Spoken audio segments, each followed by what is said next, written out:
episode 61 of Directly to You. I'm looking at a camera now. And that's because we're doing this live. Not live as in streamed. Well, it's streamed technically, but you can't watch it because it's unlisted. And we're uploading this video because everybody wanted video. Video is apparently more engaging or some crap. I don't know. I'm joined by Parker. Hello, Parker. Hello. How you doing? I'm doing great. I'm also on video. So there you go. There's that. And things like this can happen thanks to housekeeping, all that nonsense. And you know what housekeeping means? That means you can support through youtube.com/fanatics4 as a member, clicking that join button for $4.99. What do you get for that, Parker? Much stuff. You get membership, loyalty badges, you get free emotes that you get to use in live streams and whatnot. You get free Switch keys from time to time. You get gaming time with us whenever you want to play Smash Brothers? Message me on Discord, which you can also be in the supporters only Discord. So it's cool perks. You can also do it through Anchor, but don't do it through Anchor. We're trying to incentivize YouTube. Obviously, we're doing video stuff, so there you go. Yeah, because YouTube's just easier. You could pay the similar amount for all the other stuff that I said, but you wouldn't get the loyalty emotes and the badges and all that stuff. So it's just can't really do anything with it, I can't say, oh, you pay that much on Anchor, so I can give you those things because YouTube doesn't recognize that. I can't just type in a username and say add so and so. True. But apart from that, let's just jump into the show. You know what I mean? Let's just jump in. Let's do it. What games are you playing, Parker? Yeah, man, I'm honestly still playing. I'm at the final boss of SteamWorld Quest. Been playing that intermittently, and it's really good. It's I'm not going to talk about it a lot. I talked about it all last week, so there's that. A whole video on it. If you want to talk about that, all sorts of videos. Go watch plug. What's up? So I've been playing that. Also, not video games specifically, but started a D&D campaign about 2 weeks ago with some friends, and so I've been playing that on Mondays. And it's just fun. D&D is great. It's anything like that, and I never had the interest to until the internet happened. What is it called? Critical Role.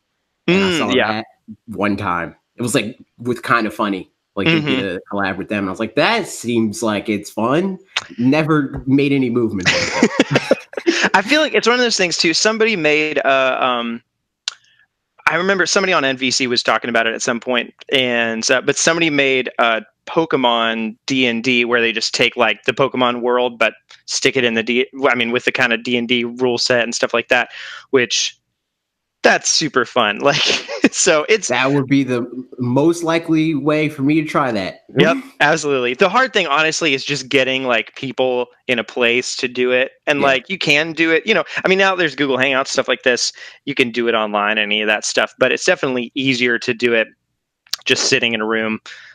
The normal way. Directly to You content possible. Stay tuned. Subscribe to the channel. I am not knowledgeable enough to DM anything. Well, you got time. You're going to research. There you go. Oh man, but yeah. So that's been a lot of fun. Otherwise, just kind of been playing little bits of stuff. A little bit more Crash Bandicoot. Haven't started up anything new recently. So yeah, it's gross and fun. And I like it. Hey, we all have our ways to describe Crash Bandicoot, and I stop at gross. But I've been playing a couple of things. I've been jumping around a lot recently. I played a little bit more Yoshi, and by a little bit, I mean one more level. Then from there, I played more Smash Brothers because that's just a weekly thing, and there's no need to go into that. That's just every week I'm playing Smash Brothers. You just accept it. You know what I mean? Oh, product provided by Nintendo. Okay. I played more Box Boy and Box Girl. Even more mechanics than I'm discovering. That's why don't they just put this in Kirby? You know what I mean? But they're not. So what are you going to do? A game that I've played that is new to me, it's not a new game, it's new to me and also to Switch owners, I guess, is Duck Game. I didn't know this game was... So it's already come out on other stuff before? Yes. I think that it was a PC thing first. Okay. And then it came to other platforms, I think. Yeah. But only knew through it I'm not saying the word. I kind of knew it, Yeah. But I never like saw any gameplay, played it, nothing like that until Tuesday or something like that. It was Tuesday or Wednesday, one of those. And I had the code in my email. And initially I sent you a code and I was like, hey, you want to check this out? Sure, why not? But then I was talking to my uncle and my aunt, who are near my age. They're not old. It's weird. Your 87-year-old uncle and aunt, go on. Yes. You're 87. So I was talking to them. We were playing Smash Brothers. And then I was like, hey, you guys want to try something? And they're like, yeah, sure, why not? So I sent them both keys. And they're like, what? like, that's just not something that's normal. I guess it's just getting 2 free games and it's whatever, Yeah, right. But yeah, let's try that. So we played that for a couple hours. That game is hysterical. And because of that, me and Bob are going to stream it. And Bob robbed you for your code. So it's all right. It was literally like up with him. If you'd asked me, because it was last night at some point, you were like, hey, I'm gonna give it to Bob instead. Is that all right? I was like, yeah, that's good. But literally like 2 minutes later, and I would have been like, you can try. It's gone now, because was like sitting down to be like, all right, I'm gonna go ahead and try this out. But no, because I literally I was just gonna have, because he was streaming and I was talking about the game, saying that like it was fun or whatever, and Bob was like, ooh, that sounds cool. Are we gonna stream that? And I was like, I don't know. He's like, you want to give me a code? And I was like, oh shoot, that means he doesn't have one. So I was like, okay, let me check it. It's always funny to me. I mean, I guess, is he on like Keymailer stuff? I don't know. It's not even Keymailer. Oh, it wasn't. Okay. Me. Like, most of the keys that I get are either from Nintendo or they're completely unsolicited. Gotcha. Like, I barely ever go on Keymailer unless I email somebody, which is rare, and they tell me that their thing is on Keymailer. That only happened with Overcooked. That's literally it. Where I was like, I want this game, and they're like, it's on Keymailer. But outside of that, like, usually they just email them to me. So like, I assumed that Bob would have had it already. And after I found out he didn't, I was like, wait, let me sign him up for the mailing list that I'm on, I guess. Because like, they emailed me the keys, but at the bottom of the emails, it's like, you're part of this mailing list or whatever that I never signed up for. So I don't know. However that happened. Yeah, I tried to sign Bob up, and I was like, he's probably not going to get the code soon enough, even if he does get added to this mailing list. So let me see if this code has been redeemed yet. So I put the key in and like went to the screen where it's like, Duck Game, do you want to add this to this account? I was like, nope. And I sent it to Bob, and then I messaged you and was like, hey, because I was pretty sure you were cool with it. And I was like, hey, I sent this to Bob. And then you're like, all right. So I've seen little bits and pieces of the game. So partly for my knowledge, but also for viewers and listeners or whatever. Hey, viewers now, that's a real word we can use on this platform. These are facts. So like, what's the game? I don't know. What do you do? So it kind of reminds me of like Worms, like Worms Armageddon and all that stuff. It's like that if it had a baby with Smash Brothers. And also kind of a little bit like a WarioWare sort of situation. Because it's like, there's like, the main goal is to like be the last man standing. But there's like these little bite-sized matches where it's like a one stock scenario. And it's not always the same answer to killing everyone else. Sometimes you gotta like petrify them in this gel and throw them off the cliff. Sometimes you gotta shoot them. Sometimes it's like some other. So like you have to do these different things, or it's just like these are the different ways you can, or that's what you have to do, because it's kind of like a Hunger Games sort of scenario where it's like you're thrown onto this course and then you grab whatever you can and you get to taking out your opposition. Yeah. So yeah, like, and there's like all these like weird, goofy things that you can sometimes do in the middle of it. Like, in your rush to get a weapon, sometimes you'll get a weapon and you're like, oh yeah, I got this weapon, blah, blah. And then you'll approach the other person to try to take them out. And then your weapon turns out to be a Nerf gun and then you're just screwed. So it's like stuff like that. And you can like, that's great. You can pick up saxophones and tubas and you could drum and all this other crap. It's insane. And if you want to see more of it, and the chances that you're seeing this on Saturday or Sunday before the stream, you can watch me and Bob play it. Nice. What did it come out today? Is it already out? Yesterday. Thursday. Okay. Yeah. People watching this after the fact. That's right. Which Nice. confused me because, like, I looked at it to see, because, like, I double checked this embargo so many times. Yeah, right. Where I was like, and usually I don't do that because usually I'm like, if a game's embargoed, I'm probably not going to play it unless it's a Nintendo thing, and then that's like, and then you know for sure like when it is, and their stuff's probably fairly standard too, where it's the same from game to game of theirs, I'd guess. Their embargoes are weird. They're weird because it's like they're like more detailed because like we've gotten embargoes from like Team 17 or whatever, and they're like, you can post this on this day and this on this day, and it usually is like at most 2 things. With Nintendo, it's like this tiered system of like, you can do half an hour of this kind of gameplay on this day. You can do 6 screenshots on this day. Like it's more tiered than that for a lot of games if you get it earlier. But I don't honestly, the embargo thing was what confused me about SteamWorld Quest, because it was like you can talk about chapters 1 through 12 on this day or whatever, but then didn't mention any other chapters. Like, I guess there's 12 chapters. Which, I mean, duh, if they mentioned 1 through 12, like they would have just said the whole game. So, but I was like, all right, chapter 11.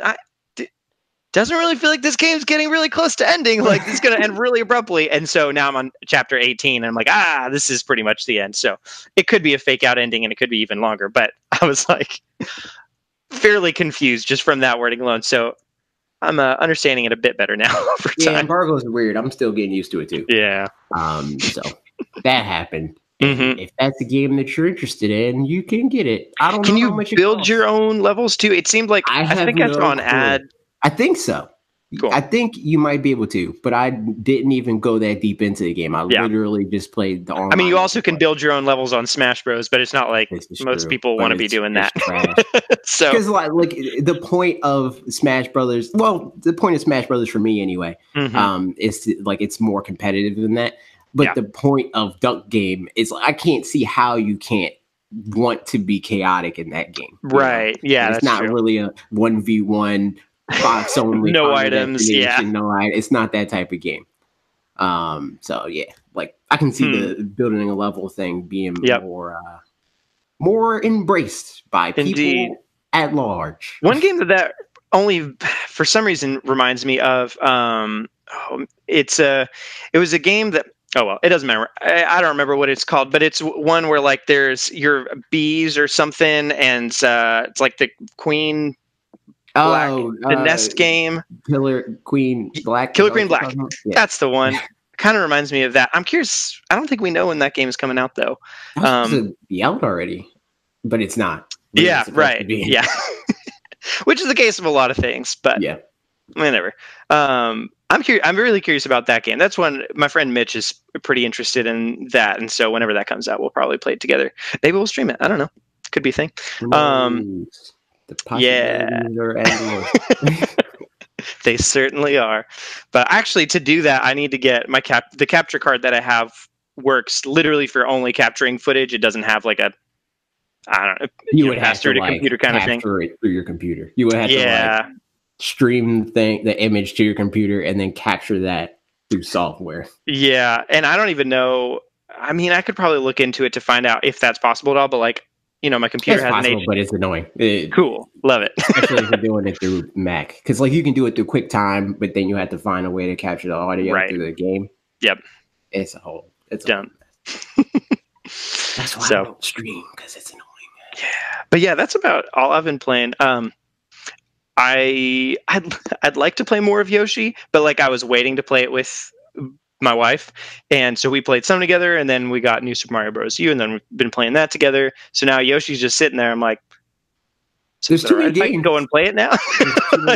There are too many games. I've got a huge backlog still, so whenever I get finished up with some of this stuff, I just need to start clearing some of those out. But speaking of that, which is antithetical to the idea that there's too many games that I want to try to get through the ones that I'm playing, I'm going back to Breath of the Wild.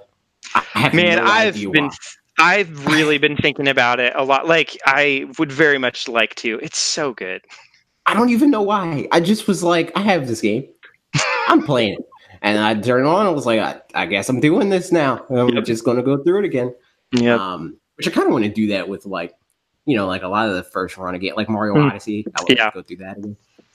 But The only thing with Mario Odyssey that would make it a little bit less, I mean, I don't know. It would still be definitely super fun to play, but learning the mechanics throughout the game and like figuring out like, oh, I didn't know how to get to that spot before very efficiently. Like I could get to it the dumb way, but didn't know how to get to it like, triple hat jump type ways and stuff. Whereas now, like, my hands just know how to do that. So I can pretty much get anywhere I want, however quickly I want to. I mean, outside of speedrun type stuff, like that's a whole nother world. But I wonder if that would make it any less fun. Probably not, but I feel like Breath of the Wild has a similar thing because, like, a lot of my playthrough, and by a lot, I mean maybe like the first hour or two, was spent dying, which is not a lot. Yeah, first hour or two compared to like 200 or whatever. Yeah, but yes, I feel you know. But yeah, like a lot of it was me figuring out the game. Yeah, that's true. In the same way. But specifically in the beginning was me dying. Me being like, oh, shoot, that bokoblin kills you in one hit. I never thought that. Stuff being, I feel like it was pretty intimidating at the beginning. Like, I remember the little skull area on the Great Plateau where there's the couple bokoblins inside of there and you have to, like, shoot a lamp or whatever. Yeah, I'm there. Okay. That's why I stopped that. And I was like, oh, I don't feel like dealing with this. I need arrows so I can shoot the thing and it blows up.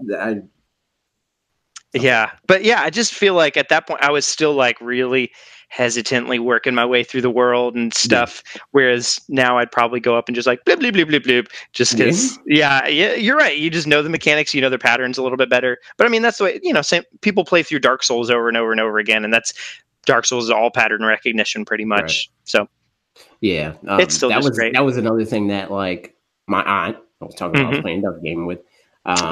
She's playing through Breath of the, or I think she just finished, and she's like, "Oh my god, Guardians are so terrifying." Like, yo, Guardians ain't, you know what I'm saying?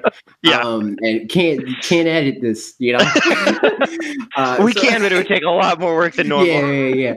So it's like, Guardians ain't nothing. Just go up to them and shield the thing and reflect it back at them. And then she did it, and she's like, "Oh my god."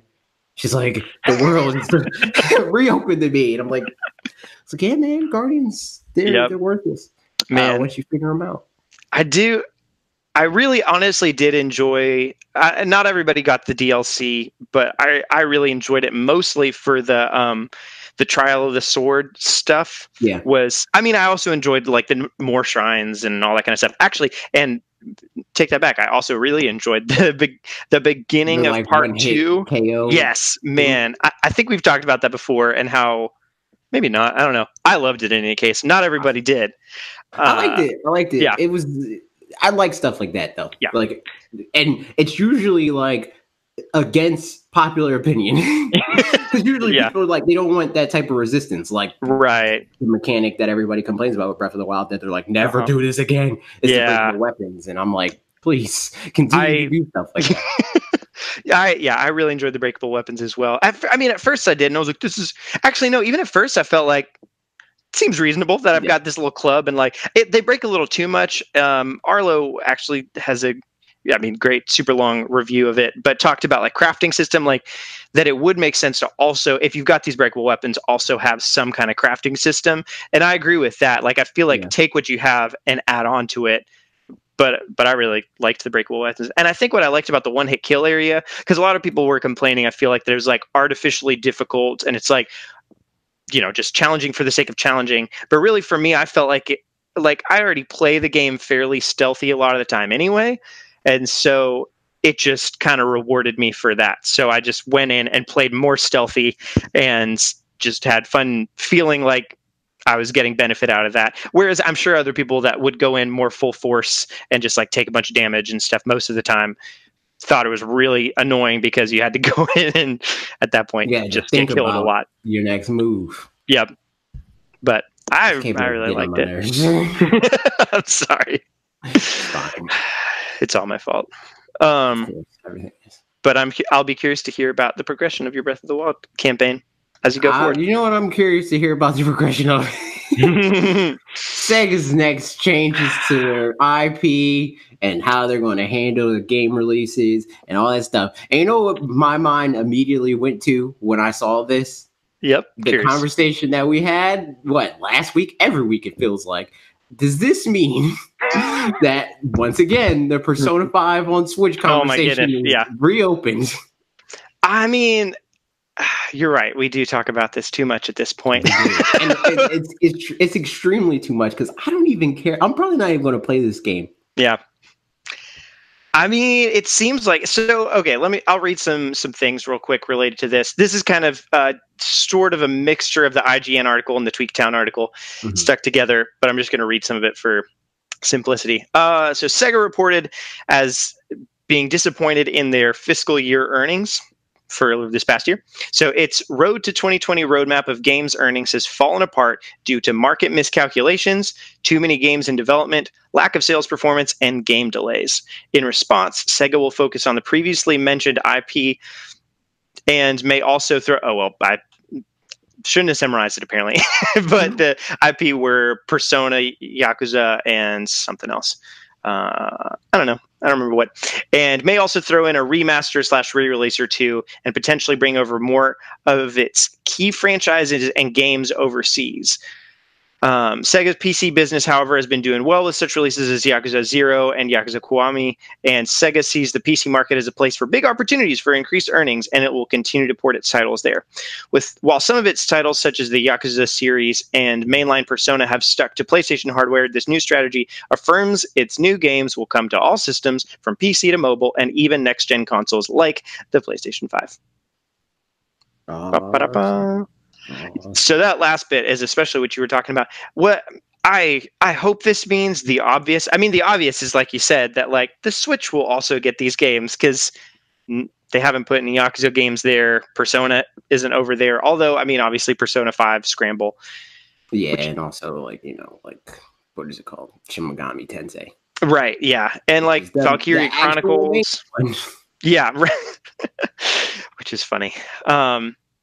But man, just I was looking back too, and like they haven't released a lot of games just in general over the past bunch of years. Yeah. But so the fact that they weren't doing particularly well last year, I guess also means that they put in effort, but in the wrong directions or something like that as well. Yeah. But yeah, the Yakuza 0 or the Yakuza stuff, like it's just surprising they haven't bothered to bring any of that over to Switch. It's honestly annoying that a lot of these developers, if they have any, because I know like Bayonetta is what I'm getting right. at. Yeah. It seems like their relationship with Bayonetta is less so. It's less so. Hey, make this, and more first refusal. Like they're able to say like, nah, you're not putting that there, or you're not doing that. You're not making that game, but they can't necessarily say, "Hey, this is where we're putting this game." You know, like how Nintendo is with Game Freak. Like they can't just call up Game Freak and be like, "Hey, we need a new Pokemon game tomorrow, and it's going on all the platforms." They can't do that. But at the same time, Game Freak does what they want in the same way, as long as it's not with Pokemon. So, like, is that why Bayonetta is not included in this statement? Or that's a good question. I mean, and maybe it's just that. Maybe the ownership of Atlas is different than the ownership, of Platinum in general, where like they own them, but maybe it's they don't own Platinum though. They just they own the IP specifically. Bayonetta. Of Bayonetta. Okay, gotcha. Which so or what is it? They just that's what it sounds like, but that's what I don't understand to what extent. Like, do they own them like Nintendo owns Pokemon, where it is a thing of like you can't put this anywhere else, and you got to come to us before you do whatever with it. But beyond that, like they can't tell them to do anything with it at the same time. So I don't know. I think actually they don't own. They own Bayonetta 1 for sure, or they published Bayonetta 1, right? But and Bayonetta 2 needed their approval, right? And 3 needed their approval.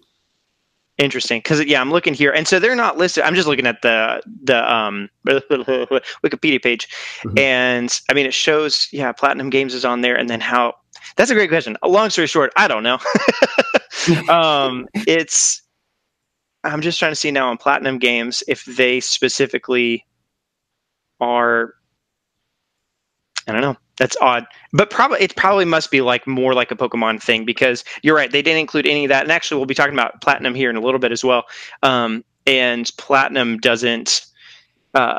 And they talked about a bunch of new IPs and that kind of stuff, none of which was being reported in the Sega stuff as well. Right. Because Yeah. I mean, Babylon Falls is a thing that's Platinum developed, which I don't know what that is really much at all, but yeah, interesting. That's just because the rest of the stuff doesn't have anything to do with them. Like, right, of course. It's the same situation as like now with Nintendo. It doesn't seem like they can make a Bayonetta game without Nintendo's involvement either. Right. Yeah. You know, like it's almost like they sell stakes in Bayonetta, where they're like, "Hey, we need to make this game. Sega, can you help us?" And they're like, "All right, cool, we'll do it, but we're taking a piece of the IP." And then, right, all right, whatever. And then they go to Nintendo and they're like, "Hey, we want to make this game." And then they're like, "You gotta talk to Sega first." And then Sega's like, "All right, here's a piece of that IP." And then Nintendo's now part, like they're at that table where it's like, if you want to do something else, you gotta come to us. You know, I guess a similar-ish situation even to like GoldenEye on N64 or whatever, where it's like it's Rare and Nintendo and actual like,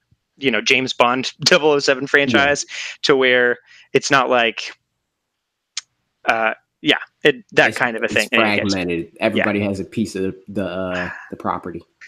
Yeah. So I think you're right. They're not including that in there. So obviously, even if Bayonetta is great for them, I don't know if it's going to make a huge difference in their specific actual numbers and fiscal year stuff. So maybe I wonder if that has anything to do with them, like financial. Like, do they put any money at all into Bayonetta, or is it just a thing of like, do your thing and we'll reap the profit of our ownership? I would guess that at this point it's probably more like that. I think they probably relinquished most of whatever stuff, not everything, but most of it when Bayonetta 2 happened and Nintendo took over, I would guess, but I don't really know. Let me know in the comments if that's something that you want me to dive into, because I'm interested to figure out what's going on with Bayonetta.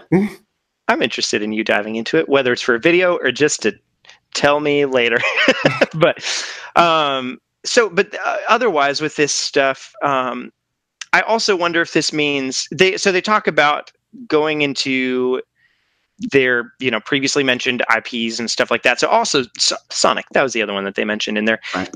That's one. I don't know if they're planning on doing more Sonic stuff specifically soon. I mean, obviously, besides the movie, they're planning on doing more Sonic something or other, I'm sure, whether it's more Sonic Mania or more 3D Sonic or whatever, but I'm just curious. But hopefully at least stuff comes more multi-platform. What I'm worried about with this sentence at the end there, affirms its new games will come to all systems from PC to mobile and even next-gen consoles like the PlayStation 5. To me, the PlayStation 5 isn't the outlier there. Like, that's the obvious one when they're like, even the PlayStation 5, like, no duh. Like, everything's on the PS4. Kind of. Because for a while there, all Sonic games were a Nintendo thing. Like, even in the Wii U days, where like Lost World wasn't coming to Xbox or PlayStation, you know, like Sonic Boom. I mean, these aren't the best games in the world, but they're still Sonic games, and they're not going to other platforms. Yep. And like the Sonic and the Mario and Sonic, which obviously that's never going to other platforms. But right, yeah. So it's. I mean, the other thing too is with Atlas. I feel like they recently said something to the effect of like, we have, you know, no interest in bringing. No, maybe it wasn't. I feel some franchise of theirs, whatever, we're like, we don't really care about Nintendo. Obviously not with Shin Megami Tensei, but with other stuff. But again, if Sega owns them, they can just make them do whatever they want, theoretically speaking. So I don't know, all this stuff. Do you have any more thoughts on that specifically? It's like kind of broad, so it's hard to say exactly what'll happen. But I think that it'll pan out to be like in Nintendo's favor, as long as they stick with which I mean, we know for a fact that they will stick with this Switch form factor, because that's Japan, you know, like they're going to own Japan for this foreseeable future unless everybody else jumps on board with that. And even then, it still is like a question mark if like Sony could even catch up in that regard, because they've tried to catch up with form factors in the past and it has not worked, you know, like. To a certain extent, people are like, well, the PlayStation, like the PSP didn't flop, or even like the Vita did pretty well in Japan, where it's like, did it though? You know, like Switch outsold Vita in like its first year, you know? So I don't know if it did well. Like relatively, when the gaming market is failing in Japan, it was failing less so than everything else around it, but it was still failing. Yeah. So I maybe at this point, yeah, I don't really see PlayStation going into the handheld market again. Luckily, hesitantly saying luck. I mean, like, yeah, kind of luckily. luckily for them, I guess. just yeah. I mean, it's They're just not good at that. They're not good right, at it. and I think that's the thing. Like you mentioned, or with them with the Vita, they were treating it almost like it was like trying to show off how great it was as far as like, oh, it's almost a home console or whatever, which the Switch is poised for perfectly because it is both. So Right. that works out great where it's like, oh, it's a handheld that's like a home console because it's also a home console. Whereas the PS Vita, it's like, okay, well, if that's the market you're going for, though, like, well, I'll just get the home console, I guess, because it was Yeah, because it's still pretty like expensive. It was like $250, $300 or right. whatever. Like, you could just get Even now, you can't find like a new Vita for under $200. Yeah, which is compared to Which is the dumb. 2DS for like $80 with Yeah, one or two games included. Yeah, exactly. Like that's insane. Yeah, no, it's crazy. And that said, I had a Vita, and I was disappointed by the fact that they really didn't commit to anything. It was just like the reason I own a Vita is for PlayStation 2 games. You know, like everybody's favorite game on that platform is Persona 4. Yep, that game is very old. You know. So it's like, I don't know if they're very good at doing that. Because like the games that they did try to like sell that whole like it's a home console on the go thing didn't do well, and then they abandoned that idea because of right. Yeah. So. Yeah, I think just not having a streamlined approach of what they were like, they kind of tried to do a specific thing, but then also have it be too broad and then never really stuck. I mean, kind of like we talked about with Google with some things where they'll like just try a lot of things, throw darts at the wall and then be like, I don't know, and just let it fizzle out. They just don't have Google money. So yeah, exactly. Not a good plan for them. I can't see them. I mean, Sony's kind of dumb sometimes. So maybe they'll do another portable console. Who knows? True. Speaking of something that's kind of dumb. So the Sonic movie. Yes. I mean, we could probably just end it there. Are you saying the Sonic movie is kind of dumb? Is that what you're telling me? Yep, that's what I'm saying. Checks out. Yeah, man alive. This trailer was it was a something. I mean, it's going to be entertaining for sure. Did it surprise anybody though? Like, was anybody surprised? See, the main thing that made me kind of want to talk about this is like the reaction to it, and then the reaction to their reaction to it. Yes. Is so frustrating on all sides of the spectrum. Absolutely. Because it's like people are like outraged by like, oh, Sonic doesn't look like Sonic and this is tone deaf and Sonic does like they don't understand what Sonic is and blah blah. First of all, the Sonic fan base doesn't understand what Sonic is. Everybody has a different touchstone with that franchise, and that's why like. If I was Sega, I wouldn't touch Sonic with a 10-foot pole in any regard, as far as like a multi-million-dollar Hollywood blockbuster. Like, that's insane. You're not going to be able to please everybody because, like, you can't do the whole thing of like, oh, a nod to this part of the fandom and this part, because like giving a nod to one side of the fandom is going to piss off the other side. So, like, you just can't win in that regard. And then on the other end of the spectrum, when the movie studio listened and they're like, all right, well, we'll change Sonic, or listen, that is. Everybody's like, well, why would you change it? Like, stick to your guns, and how dare you? Those poor animators, they're going to have to suffer and crunch and blah, blah, which is like, we don't know enough to get mad about that. Yeah. Like, we don't know where they were at in production. We don't know when this trailer was finished. We don't know how long it took them to do. We don't even know how long Sonic's in this movie. Yeah. It's a Dr. Robotnik movie featuring a little bit of Sonic. It very well could be. Yeah. Nobody would have guessed that Infinity War was a Thanos movie. Right. Would have guessed that. So, I mean, and I would say Jim Carrey's the strongest part of that movie, as far as we know. Like, if that movie was going to come out as it existed in our minds, Jim Carrey would have been like, that would have been the thing of like, well, Jim Carrey was pretty good in it, you know? Yeah, right. So who knows? Maybe he was mostly in the movie. And it's like, something tells me that a long time ago, Sonic team saw that render and saw that trailer. It's like, nah, we're not down with this. Because like nobody in Japan is okay with that design, and they've been voicing that since the outline of him came out, like the little ominous teaser of like Sonic the movie. You know, he's all in shadows and he's dark. You know, Yeah. and everybody's like, nah, I don't like that. That's not what we made. You know, like that has nothing to do with the Sega Genesis game that we thought of in our brains. So for me, that seems like that's when they started work on this. So rather than them having 6 months or whatever to redo everything, it was more like a little over a year that they're looking at this and saying, okay, how do we rework this? Yeah. And even then, like, again, like we don't know how they did this movie. We don't know how flexible their model is, you know? I mean, that's the hope for them, at least, is that maybe, at some point earlier on, they were like, okay, well, we'll finalize the footage that's for this trailer in the style that we've got, and then just see how that goes over. And in the meantime, have something like kind of a contingency plan to where we can swap out for something else if we need to. And because at that point, they do sort of look like the heroes, and then people will just, be happy about it. But no, there's no winning. And like, you can't. I find it funny because it's like, and I documented this. I looked at these tweets and the whole thing because, like, I made like my little quip at the trailer, being like, "Oh yeah, that exists," but I'm not like, "This is terrible, change it." And after the fact, I'm like, so I made a little joke about that too.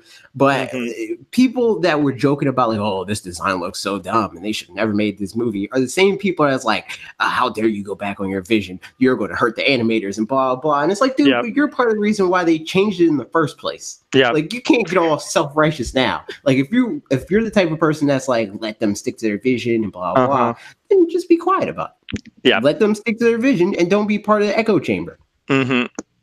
No, I mean, and it's that person. I mean, because there were a lot of people, retweeting and stuff like that, or I mean, all sorts of reactions and stuff. But still, like a small minority, I probably was like actually vocal about it. Although we all were like, that's pretty bad. But like, I think it looked bad, and I'm happy that they're changing it. But like, I wasn't going to tell them like, you need to change this or the movie's going to blah blah blah. I thought the movie's going to do good either way. Yeah, because it's Sonic the Hedgehog, and Sonic has already proven to be bulletproof. Like there's years of terrible products that have sold millions upon millions of units, and he's still here. So it's like they could make a terrible movie, and it's going to make its money back. It doesn't matter. Yeah, like, I mean, hopefully they just lean in a little bit to what Sonic, like it being cheesy and all that kind of stuff in the final product, and it'll be fine. Like that's what Sonic is. So. Even if the art model there isn't the best, even if they don't change it very much, and it's like he looks bad. After about 5 minutes of seeing him like in action, I feel like it'll be like you're just used to it, and it's bad, but like who cares? It's it's a movie. Also, I mean, like I don't even like, and I know Bob talked about this a little bit on Wolf Den. I'm also not in the camp that thinks that like, oh, he needs to look exactly like he does. Like what people like repainted it, and there was like it basically just looked like a render of a 2D game, right? Like it was like the straight up Sonic, not even the one where they made the eyes a little bit bigger. Because I'd be down with that more so. Yeah, like they don't even have to make him look verbatim. Like it's just it is a thing of like certain features, like the bigger eyes. They don't have to be this like eye or uni eye or whatever. They can just accentuate certain things. Like he doesn't need gloves. He can have the white fur or whatever, certain things like that. But it is like this model is like pretty far away from like what Sonic is, like he's. If it were up to me, honestly, the only not that I know anything about art, but if it were up to me, like the only change is looking at it that I'm like, they should really change those things is bigger eyes for sure. I mean, like his mouth, sure, whatever. I don't really care. But just the white patch around where his face is needs to be bigger. I feel like just because, I don't know, right now it feels like there's a white patch like in just around his mouth instead of it being like part of his face. I don't know. Something about that just feels kind of weird. But then his body shape is really awkward. Like that's definitely true. But it's, it's whatever. That's going to be the hardest thing. I don't think they can really change that very much. Like, I think they could probably fix his eyes and face a little bit because they have the like, pinpoint stuff. I think his from face is the most important thing. Yes, I agree. That like they can get away with everything else being the way Mhm. that it is, but his face, obviously, like that's the most recognizable Yep. thing. That's going to be the first thing that you think about when you think of that. Yep. That The tricky thing model. with just Sonic in general too is I feel like they probably got a lot of his motion from motion, like mocap stuff of like, somebody doing acrobatics or whatever to like, and a lot of that just I don't feel like is correct for Sonic or whatever. So Yeah. like his body's not going to be right no matter what. Like even if they fix the proportions to be like more, lanky legs and circular body or whatever, like it's still going to move not quite like Sonic. So like don't even bother kind of a thing where it's like it's fine. It's just not going to be really right in that front. As opposed to like probably Pikachu, I'd guess in Detective Pikachu, they just were like, we're just gonna have to model the whole thing. Like I don't know if they did like motion capture for like facial performance. Yeah, exactly. But for like actually Pikachu walking and like crawling and stuff like that, I don't think they got a little human. They Ryan Reynolds capture your inner Pikachu, like scurrying around. Yeah. Oh man. Also, I did just follow Ryan Reynolds today because I was like, I want to see the Pikachu stuff when it comes out. He's just like their marketing team. Oh yeah, it's great.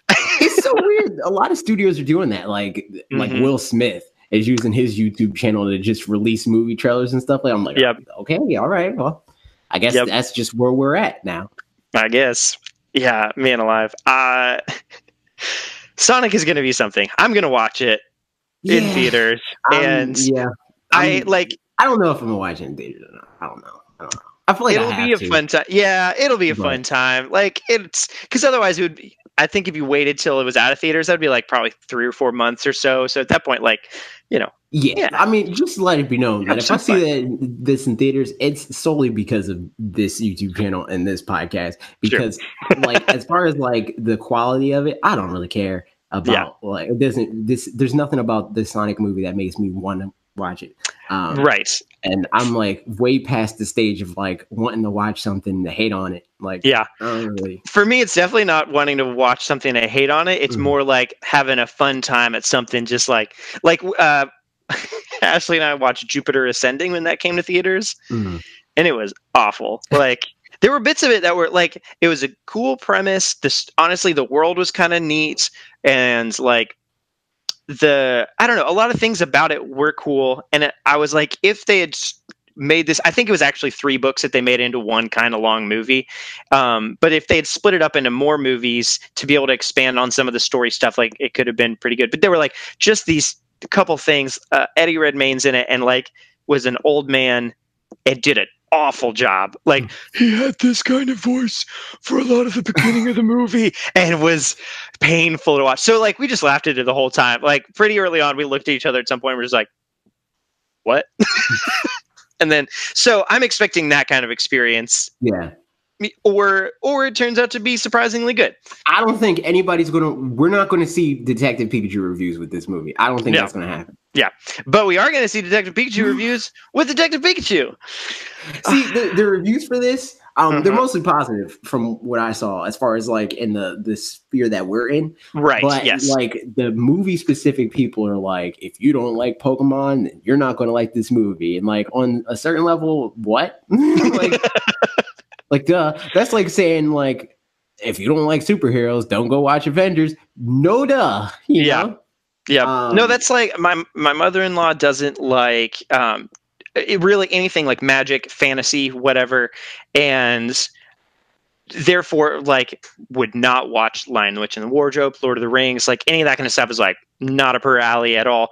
So therefore, I wouldn't recommend it to her, just because like. Okay, we know what you don't like. I mean, I think this will actually be a lot broader. I think when people say that, it's not as true as like if you like fun movies, you'll probably have a fun time. Yeah, I would guess. Like, I even like when I even looked to see what those reviews like the like the more specific like the USA Today's of the world, like that sort of thing. It's more so to gauge like is it a good story? Because IP does become a crutch. But on a certain level, you need to like at least care about the IP to want to see a movie like Detective Pikachu, because the main goal is going to be to please the existing fan base. It's going to be something that is like tolerable and solid enough to be a story that stands on its own. But the main purpose of this movie is to be fan service. So like, it needs to be a good story, of course, but the most important thing is that it's faithful to the IP. Yeah, I watched. I haven't played any World of Warcraft ever, but I watched the Warcraft movie a couple years ago, and I honestly, I actually don't know what the World of Warcraft community thinks about it, but from just an outsider's perspective, it seemed like they did that really well, to where it didn't really include me in it particularly, but I kind of just let myself pretend like I was a World of Warcraft fan, and like I'll assume I know these references, and then kind of went with it from there. So suspension of knowledge, I guess. And it was like it was a fun movie, like it was, you know, good and enjoyable, but again, just kind of assumed like you guys are catering to a specific audience, and I'm not exactly that audience, but whatever, I'll go with it. So I think there's something definitely to be said there. But then again, people do say that this is the first good video game movie, so I guess Warcraft was a bad one. Yeah, perhaps. And this is like, that's another thing that I find so weird about the conversation around this movie, because the first thing that everybody wanted to say was, "Will this break the curse?" And I'm like, what does that mean? Yeah, right. Like, how can one movie coming out and being good, especially in such close vicinity to a movie that everybody's saying is going to be awful, break a curse? You know, like it's the exception to the rule. It's not the thing that then spawned multiple other good things. You know, like if in Beauty and the Beast, just the teapot and her son got cured, and then everybody else was still appliances, the curse would still be in effect. You know? I mean, just similar kind of analogy.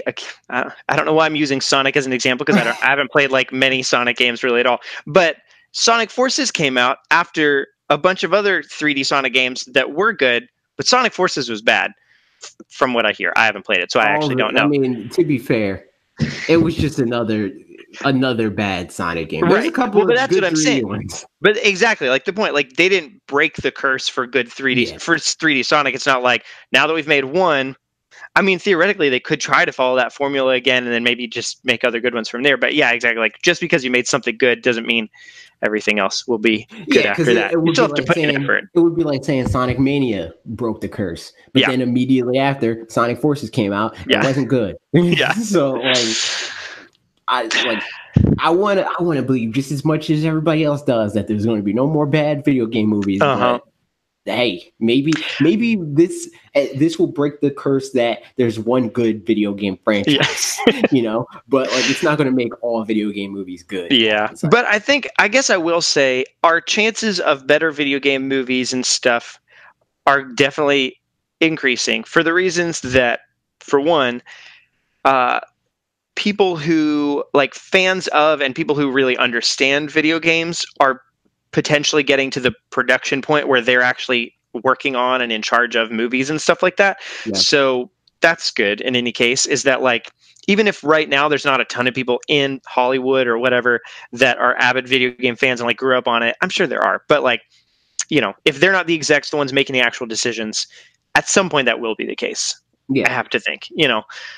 So that's a good thing going for it. But then otherwise, the tricky thing really is that Detective Pikachu it's not a traditional video game anyway, in the sense that, I mean, it's a video game, but in the sense that it's not like, it's not there's all sorts of genres of games. Yeah, you know, it's not the thing that everybody fell in love with. People aren't like, man, they better not mess up the portrayal of Detective Pikachu. You know, like I have a very specific idea of how Detective Pikachu acts and sounds and walks. You know, I mean, and like, just, you know, the gameplay of it is already kind of like, there's some quick time actions, QT, whatever it's called, events. That's the one. cuties, and that kind of stuff. So like, it's a game that probably that genre of game already is better formed to become a movie than, which isn't to its detriment at all. It's just like, that's great, because now it has a mold to kind of move over more easily than Street Fighter. Like, you know, something like that. It's just, it's going to be hard to turn Street Fighter into a movie in comparatively to something that's already based primarily around a story. I think that the format of the game doesn't really help it as much as it being more of an obscure piece of a major property. Also because true. Like Uncharted is a very cinematic thing, but it will be very easy to mess that movie up. Yeah. Like they could go on either side of the spectrum of either being not familiar enough or being too familiar and mess the movie up. I think the thing too is in games, parts of the things that you like is the gameplay element where you're controlling somebody and like, you know, that kind of stuff. And so you could take just the cutscenes of a game and you pretty much have a movie just, you know, right there, theoretically speaking. But then it would feel lacking at that point because there's not that element of the actual gameplay to be, you know, tied in. So it's how do you well represent gameplay, and especially of different genres. Again, so that's the thing with Detective Pikachu is the gameplay is the finding the clues part. So you watching Detective Pikachu finding clues in the movie is like, it's like he's playing the game. So it, you know, I guess probably feels closer to you know, Xenoblade or something like that. Like that's got a really strong story, but as a movie, it would be, all right, now we're going to watch you fight this, you know, giant frog for like 3 minutes. Yeah. But then in the case of Xenoblade Chronicles, then you fall down the rabbit hole of like representation and getting good actors that are also accurate to the characters. Yeah, you know? Yeah, exactly. You kind of, it would be easier to do something like, I mean, like you're saying too, kind of in the world of, but not like an exact, you know, one for one kind of thing. Like Detective Pikachu's more like that comparatively because it's more obscure and stuff like you were saying. Yeah, because at this point, like just generally for franchises, even in video games, like the thing that's most important is will it sell? Yeah. And you can't be 100% accurate anymore, especially with how Hollywood operates for the most part. Because either you need to make a phenomenal movie that's insane, you know, or it needs to be pinned up by an actor, like a big name or a big franchise. And Detective Pikachu's case, it has all of those things. Yep. Even the Marvel movies, like at this point, like Guardians of the Galaxy was a $1 billion movie or close to it. You know, who were Guardians of the Galaxy? Iron Man, even, you know, like he's the biggest Marvel superhero now in people's minds. Which and is who crazy. was he when it first started? Who was Iron Man? You know, never heard of him before. I mean, I also, I knew who he was, but he was like this F tier, like nobody really cared about. He wasn't Spider-Man, you know, right? But now he was used to pin up Spider-Man in his movie to make sure that Spider-Man succeeds, you know, like, which is wild. That's insane. Yep. That is crazy. So it's just like, next up, Detective Merrill. Yes. That could kind of work. Detective Merrill would be cute. I'm actually working on something about that. Are you now? Can't talk about it. It's not a interesting. Not a YouTube thing. But maybe you'll see it. Who knows? I'll let you know if you get to see it. I'm curious. I'm going to make you tell me after the show. But speaking of... That's right. Speaking of Pokemon, though, Pokemon Pass. Yes. Is a thing. I didn't look that much into it, but I think I get basically the gist. So if you have any additions, it's a phone app for Pokemon, but it's essentially the way to get digital rewards for going to places or whatever, which I guess you used to be able to do, like you'd go to GameStop to get a legendary on this one day or something like that. And so now you'll just use the app, it seems like. Yes. Gotcha. So in my mind, this is the thing that is them future-proofing the franchise because being able to connect your phone to your console is just something that's not going to stop from this point on, you know? Yeah. Like once you do it once, the genie's out of the bottle. You got to just keep doing it. Yeah. It'll get progressively easier and easier too. I mean, not that it's hard right now, but So at this point, it's just like you can easily take your phone and say, oh, okay, well, I have my phone. I don't have to make this concerted effort to take my Switch in the game and bring it to GameStop and have them give me the code and then type in you just take your phone, you scan a QR thing, and then you're done. You know, like you already got your phone connected with the thing and all that stuff. So in my mind, that's just their way of like making Pokemon more accessible moving forward to other Mhm. Pokemon games. So like even Pokemon Bank, like, are we going to see Pokemon Bank make its way to phones as an Mm, app, or is it going to be integrated in the Pokemon Pass in some way where interesting. Yep. the subscription moves to being through like the App Store or whatever? Which I mean, that might be an issue because Apple takes a cut and then they're going to raise the price on that and blah blah blah. But it just would make it more streamlined than getting this app on your phone and then downloading another transfer app. I mean, on your Switch, and then getting the transfer app and then doing all that stuff. Where now Mhm. you could just store them in the cloud somewhere, and then you're like, hey, here's the data, and then you go on your Switch and you get on the internet, and then you just download them from there. You don't have to connect it to another device. Yeah. I will say the only thing that only sort of related, but gives me a little less hope for it than I'd like to have, is they came out with, and it makes sense why they would do this, but they came out with a Pokemon trading card app that just Mhm. you can like keep track of all your Pokemon trading cards and stuff, which is Mhm. great, except for it's only the current like uh, competitive expansions or whatever, which Yeah. goes back like a gen and a half or so. So it goes back, maybe 5 years or whatever. But it's like I would like to have a card app, and I'd ideally like to have like an official Pokemon one that goes back to, so I can track my actual Gen 1 Pokemon cards from Right. forever ago. But that's not the case. So like They just not. I guess they just don't do that because those cards are garbage now. Like they're just like, and like I like very vaguely pay attention to the TCG, yeah. and it's just like the first set of cards are not good. Oh Like, yeah, it's crazy looking at, because like I'll still pick up booster packs every once in a while just for fun, and like I like having them. If my wife doesn't put one in my stocking, then I'll get one for both of our stockings and put them in there just because it's fun. I actually, fun fact, I proposed to her with Pokemon cards, sort of. no, that's Long story wow. there. Mhm. I'll tell about that sometime. But it was lots of fun and very cute. So, but yeah, all that to say, I also sometimes get newer cards, and it's crazy seeing like, oh, a new Charmander or whatever from the current expansion, and he's got 80 HP, and then Yeah, you go back exactly. and Charmander's got 30 HP in the base set or whatever. Yeah, like 'Cause- even Charizard, the OG Charizard that people want to sell for like Mhm. $2,000 and all that wild crap has like Yep. what 120 HP. Yep. There's like a Pikachu with like more HP than that. Yep. Just like what? Oh, man, I still, my dream all the time is that I'd find somebody, or just find people on Craigslist or whatever that's like, oh, I found my kid's box of Pokemon cards. If anybody wants it, like $20, and then I just get a bunch of Pokemon cards, even if they're not great. Like I just like having more of them. It's The just fun. internet exists, and that will never happen. I yeah. Just because like you type Pokemon into Google, and like the first result is like multi-billion-dollar franchise, and they're like, oh, these are probably worse. Yeah. So that's lame. But if I can, I actually, again, my friend Mitch has mentioned that he has Pokemon cards. He's like, they're somewhere in my attic. I don't know where, but like you can have them but I just don't know where they are. And I was like, freaking find them, You got to search. give them to me. So I will go over to his house It's your sometime. job. You got to find them now. I've told him a lot of times, like, I will go to your house. We will find those cards. Fun story before we move on.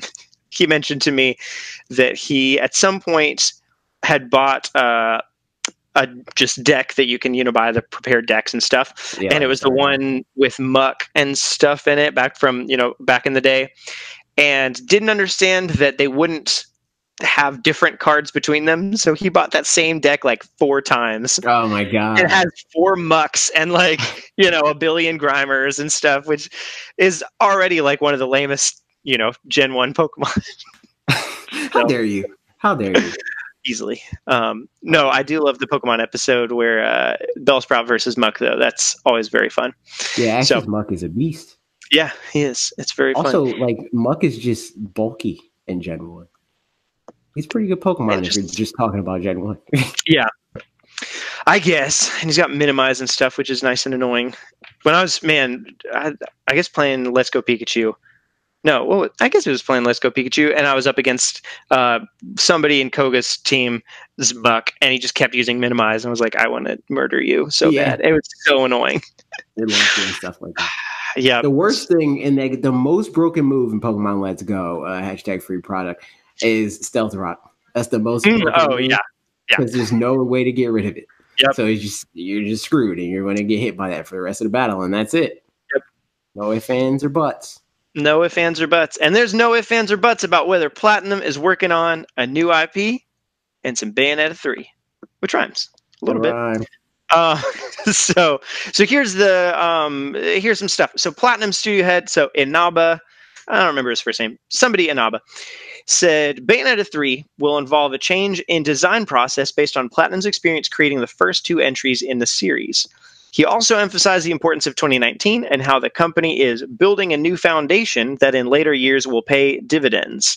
I'll go ahead and finish up the quote and then we just talk about all that. Going on, he said, 2019 will be an incredibly important year for us. Without speaking directly to the number of titles we may or may not announce, I can say it's going to be a year of some major new approaches, new challenges, and new methods for us. Basically, we're building a new foundation that in later years will pay dividends. For us, new challenges are going to be very important. And he also said that Platinum is currently designing something that has never been done before and is truly unlike anything else. Whether this has any relevance to Switch remains to be seen, however.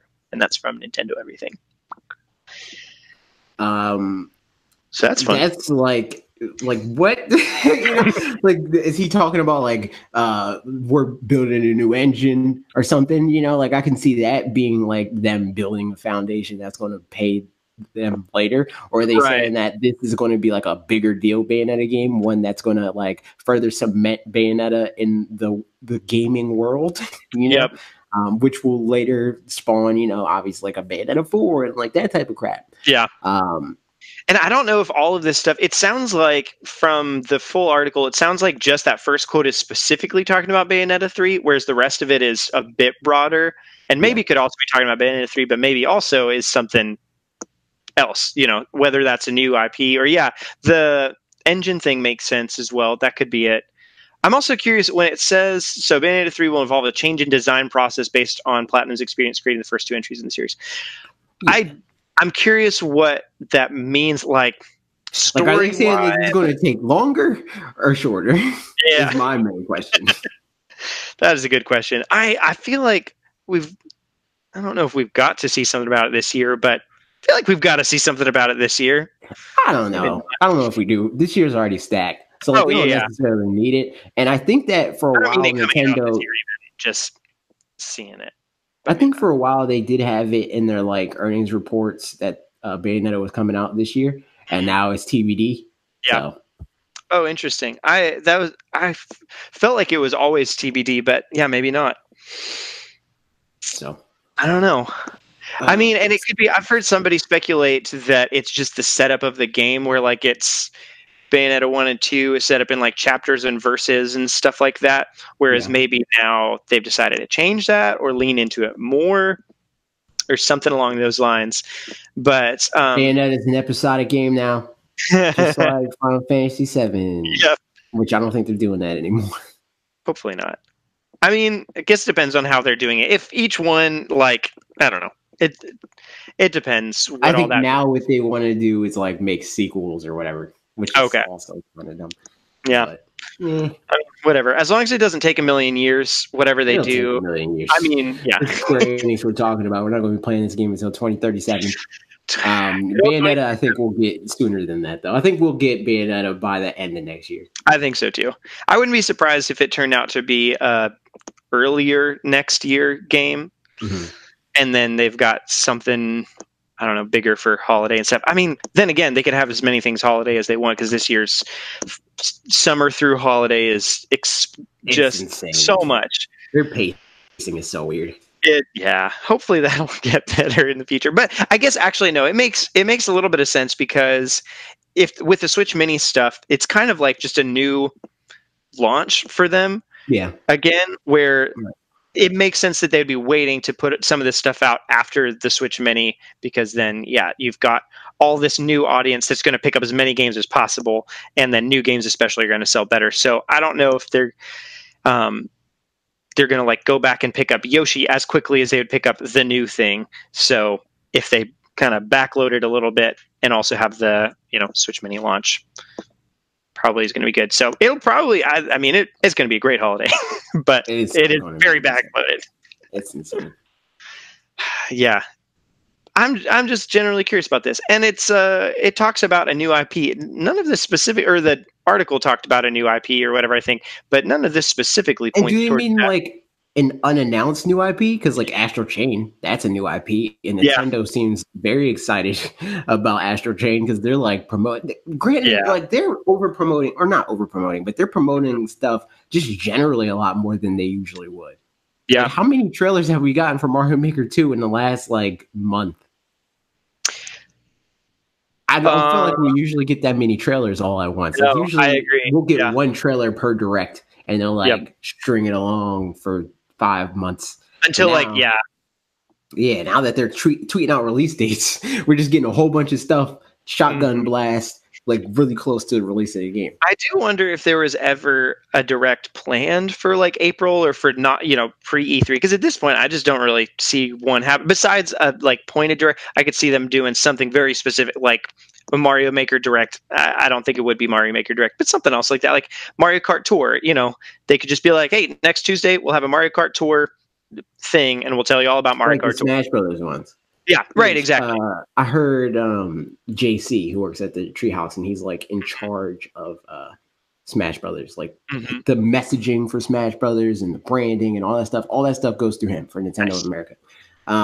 And he basically was like, he very specifically didn't want to put like Joker in a direct because he wanted it to be like a surprise sort of thing that nobody would have expected. Like Hmm. nobody would have expected them, which nobody did, to just be like, "Hey, here's this like 15-minute long video telling you about Joker." Where it's like it's basically a direct, but it's not really branded as one, and it Yep. wasn't teased; it was just dropped.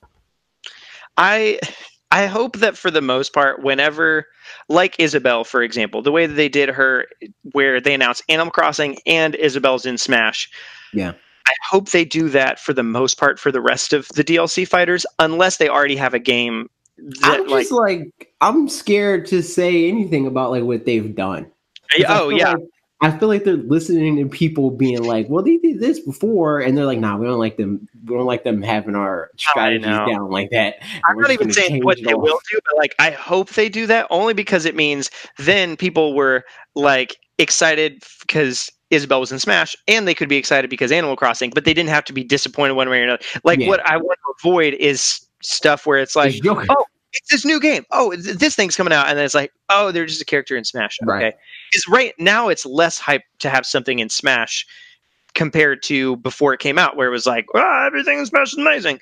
Yeah. So Now you want to hear about new games.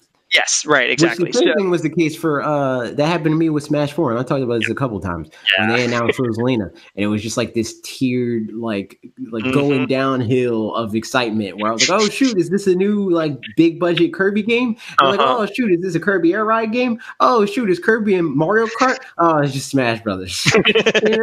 Yeah, Kirby's in Smash Bros again. Yeah, I And Rosalina got announced, but I was like, I don't care. right. Like this is the least exciting thing compared to anything that I just mentioned. Yep. So I do expect at E3 we'll get both. I mean, we're not talking E3 predictions yet. I am excited whenever we do that, which will be a little bit out still, Yeah, but that'll be like the week before E3, maybe the week before that. We'll get there. I'm ready. I'm just, yeah, I'm excited about just this year and all that stuff. It's a lot of But cool stuff. I do think, I mean, so specifically, just to round this out, they did say, without speaking directly to the number of titles we may or may not announce, I can say it's going to be a year for some new approaches, challenges, method, blah, blah, blah, blah, blah. I don't, it would be dumb for them to say, without speaking directly to the number of titles we may or may not announce, without that meaning we're going to announce a More. title at least. Yeah. Because I feel like even earlier in the year, they did say something about like, we've got 2 titles or something like that to announce this year. One of which I think it was before Astral Chains, I'm pretty sure. So I think one was Astral Chains, Mm-hmm. which means there's still one left, which maybe Scalebound. A Beautiful Joe successor confirmed. I mean, people be happy. Maybe a little less happy than Scalebound, but still happy. Would they be less happy about I don't that? know.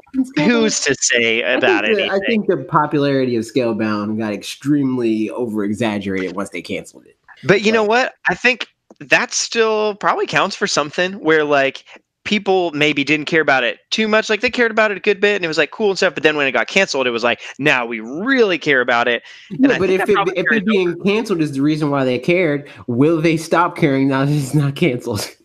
Like, will it like go full circle and then being like, oh well, now that it's not this like forbidden fruit, like right, yeah, whatever, dude. Like I can have this game now. I don't care about it anymore. I can speak to only my friend Mitch, and I know he was really excited about it before and after it was canceled. I was interested. I was like, this game looks cool, but I feel like for the most part, whenever I brought it up to literally anybody, they're like, "Oh, that game, like Microsoft is stupid." Blah blah. Like, why is he wearing headphones? And then they canceled it, and then like everybody's. You were talking about yourself wearing headphones just now, and I was like, what? But no, you're right. The character was wearing headphones. I don't know. You didn't even remember he was wearing headphones. Nobody cares about the game. Don't bring it back. Yeah. So, but speaking of things that were on Microsoft, and well, it wasn't ever on Microsoft. Whatever. Microsoft games, blah blah blah, Switch and whatnot. Forza Streets is a game that I didn't even know that existed. I did not either. Apparently, so it was called. Oh, I didn't write it down. It was called something else, like something generic, like Road Streets, or it wasn't Road Streets, but it was something, like racing. It didn't have like a Forza name. Not at first, and then I don't know if then Microsoft bought it or they already had it, but it wasn't called that. But whatever. At some point, let's call this Forza. People care about Forza. Which that's not sarcastic. People care about Forza. People care about Forza. So, but now it's people found in the source code in any case. So it was an iOS free to play game or like a mobile game, and I think it's coming to some other stuff like PC maybe or something, or maybe it was already on PC. Yeah, definitely do that. I'll keep saying some words while you do that. It's on the App Store. But yeah, it's a free to play game, and somebody found in the code for it a bunch of places where it was like Nintendo Switch. Everyone knows Nintendo Switch. And so now it looks like it's coming to Nintendo Switch at some point. Which this is the first thing that pops up. Hold on, wait. Let me see if this is if second screen experience. Is it focusing? Oh, I think Asphalt Street might have been it. Maybe that's it. Maybe they're buying Asphalt. Who knows? I can just go to this link and find out more things anyway. Okay, so it's currently out on Windows 10, coming soon to mobile, and that stuff. So it's saying some stuff. Do. I don't know. It doesn't say what it was originally called. It doesn't really matter. I'm just curious.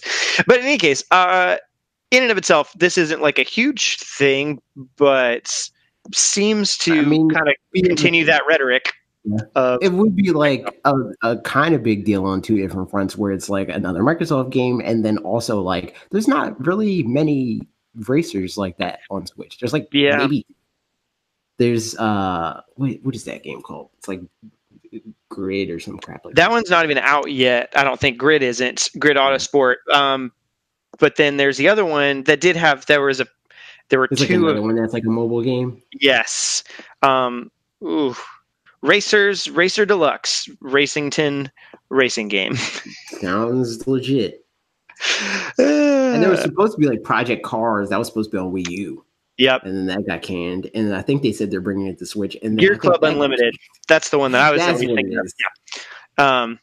Yeah. So Gear Club Unlimited, V Rally 4, which is a thing, but not the kind of that same. I don't know, whatever. Xenon. My mom bought me Gear Rally, I think 3 on the GameCube. Which that's been a long time between games in any case, if that's the case. But yeah, she bought me V Rally 3 on GameCube back in 2005 or something like that, and I did not care. I was like, "Mom, I love you, and you're wonderful." But I played it like 20 minutes. I was like, "I suck at this. This is so bad," because I'd been playing Mario Kart and I really enjoyed that. So that's probably where she figured, like, oh, another game kind of like this. She likes games where you drive things. Yeah, but this was like more of an actual more of a sim type game. Comparatively, and I was like, I'm so bad at it. Yes, like the Forza. So yeah, there's not a lot of sim racers on there, but interesting in any case. That not interesting. I mean, it seems to just be pushing that rhetoric. So we'll see if more or Microsoft stuff comes over to Switch in the future based off of this. And there you go. There's that. There it is. There is that. And there is the end of our news for this week. We talked about it a lot more than I thought we would, to be honest. So cool. Yeah, we talked about a lot of news, man. You're like, oh, I don't think there's enough news. And I was sitting there like, I don't know what you're talking about. I was going to make sure before I looked at the doc, I was like, you better have this and this and also this. And then you were like, I don't know about news. And I was like, well, here's all the things that I was going to tell you about if it wasn't there. I mean, and all these things, like I knew these things were happening, but like there's not really much Switch specific news. Yeah, but like who cares? You know? I care. Logan made a video about the Sonic movie, and it flopped. So you know what? Who cares? You know? We're just throwing it all at the wall at this point. And the people that want to listen, cool. You know what I mean? Listen, you know what I mean, Parker? And watch. Yes, that's true. Happy birthday, everybody. Speaking of happy birthday, I worked at Burger King for a while, and there you go. Here we go. Sometimes I'll just like if I'm handing somebody something, I'll be like, Merry Christmas, and that's that. And so I would sometimes do that at Burger King too. When I was working through the drive-through window, I'd just like hand somebody their burgers and be like, Merry Christmas, if I could tell that they were, fun and silly people that they like were I am. with it. Yeah, exactly. And most of the time people were like, oh, that's great, blah, blah, whatever. And a lot of times around Christmas season, I would completely forget that it was Christmas and just keep doing that. And they'd be like, and Merry Christmas to you. And I'm like, oh, okay. You're supposed to change it. You're supposed to say happy birthday at that point. All that's the end of the news. But now we're moving into videos and things that we had this week on our videos. If you leave comments, we will talk about some of the good ones in this podcast. So make sure to leave all the comments you ever want to and can, and we will talk about them. Starting with AJ. In the comments, tell me what your favorite fruit is and why it's orange. Tell me that. Carrot. If it's not, why it's orange specifically. If it's not an orange, I don't want to hear it. All right? Cool. So sounds good to me. If nobody comments orange, then I'm just going to assume that everybody's dumb.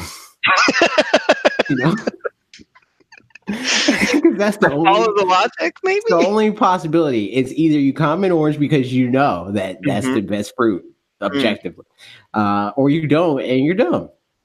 I just to throw some controversy in there, Team Raspberries. No. For the win. Let's see what's up. No. Yep, absolutely. Team Raspberries.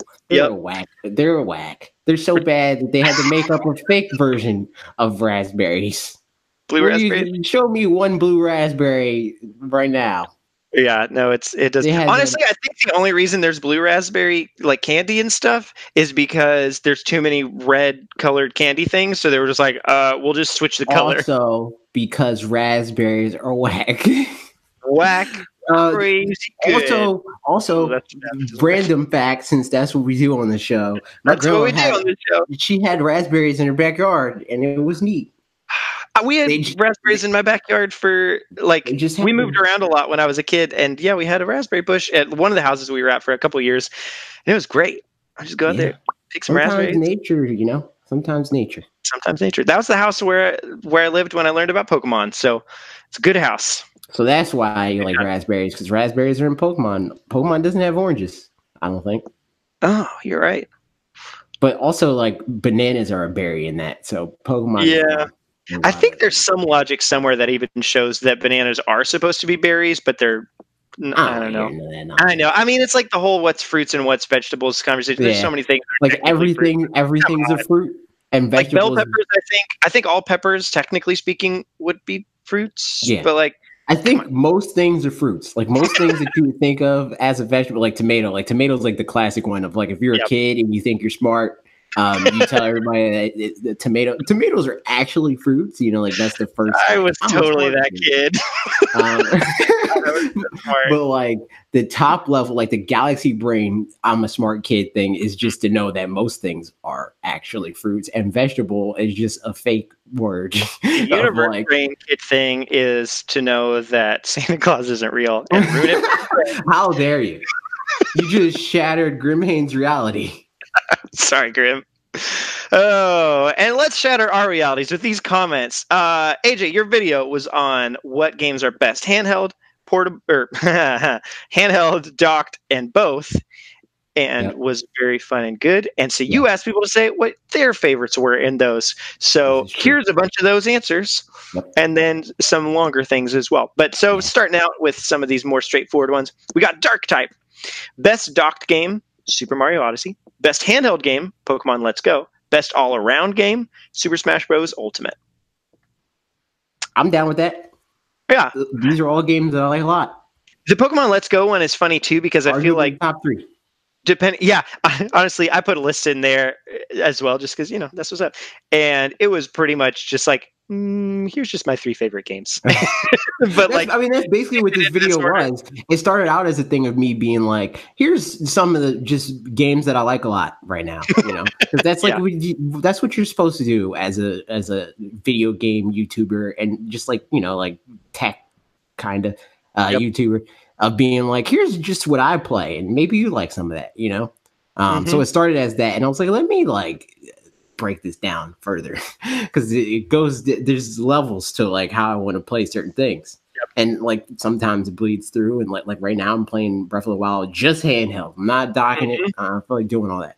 I played that one primarily handheld because like that was That's when it where, was new and fresh, yeah, and and it wasn't also a like thing that you could always do. because I'd go to bed and be like, oh, I'm just going to play for another couple minutes Yeah, that's starting true. at 10 p.m. And then like 1 a.m. I'm like, goodness, I got to go to sleep because I got to get up for work in the morning. And then I'd get to work, and I worked in support at the time. And it was like, if it was a pretty chill day and there weren't a lot of emails or calls coming in, and my boss was also playing Breath of the Wild at the time, and where I sat, like no one could really see me. So just be sitting there playing some Breath of the Wild, waiting for calls to come in. Yeah, Because when I that's first played it, I was in like this limbo thing where I was like in between being done at school and like I couldn't record on YouTube because like all my stuff was in transition and stuff like that. So I just couldn't make videos. So I was just like, I'm just gonna play this game. Like that's yep. what I'm gonna do with my time. Um, It's so good. but now it's a little different than that, and I Yeah. don't have time to do that all the time. Nope. So I'm just playing handheld when I can. Indeed. The Pokemon Let's Go one on Dark Types list is interesting just because I feel like that one, depending on how you play, like some people are probably like, no, I play that docked all the way, and then other people handheld all the way. Yeah, I So, was pretty much mostly docked with Pokemon. The yeah. only time that I played that handheld is grinding stuff. Like if I was trying Yeah. to like max out levels and stuff and grind chances. I Yep. was like, all right, well, I'm playing this handheld. Yep. Chris Reagan says best docked Xenoblade Chronicles 2, best handheld Dead Cells, and both Smash. It I checks out. I still got to Yep. play Dead Cells. Yeah, me too. It's another one of those games that slipped through the cracks. Yep.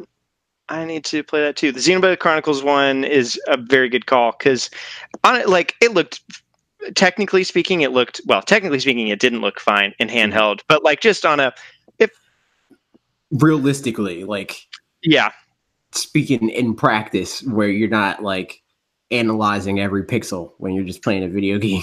right, yeah, exactly. Because like I played the little bit by 16 hours. Right. The 16 hours I played that game was mostly handheld, and Mhm. it wasn't like game breaking for me. It's not why I stopped playing it. I just other stuff happened. Yeah. I think I was still playing Odyssey, and I was like, I'd rather play this than that. Yep. Yeah, absolutely. So good list over there, good sir. Moving on, Decoder, best docked LA Noir, best handheld Mario Kart 8, and best all around Mortal Kombat 11. This Interesting. is the most different list Yeah. that I did not expect. Like LA Noir came from left field. I was like, oh snap! Yep. Did not expect to see that one. I don't know who actually ended up buying that. I mean, obviously people bought the game. Yeah, Like it I was on, mean, it sounds like Take Two was happy with it. So yeah. the performance of it anyway. hmm So that's cool. And like Yep. I was gonna play it, but I like talked about it with Bob and I was like, yeah, I kind of want to play this game. He's like, no, I'm playing it. It's not good. I was like, oh, all right. Yeah. Guess not. I guess I'm not playing that. Guess not. Next up, Moataz Siada, says best docked Splatoon 2 and Donkey Kong. Obviously, they mean Breaking the Donkey Kong. rules. Yeah, obviously this is Donkey Kong arcade game. Oh my So god. we all know. Clearly. Best handheld, Hollow Knight and Celeste, and best all around, Zelda Breath of the Wild. Still never played Hollow Knight. Never did it. Yep, it's so good. David James says best docked Xenoblade 2, best handheld Mario Odyssey, and best both Smash and Zelda. Breaking the rules again, but whatever. That's what's up. Breaking the rules. Yep. But agreed. Those are very good choices. All right, moving into some more kind of regular comments.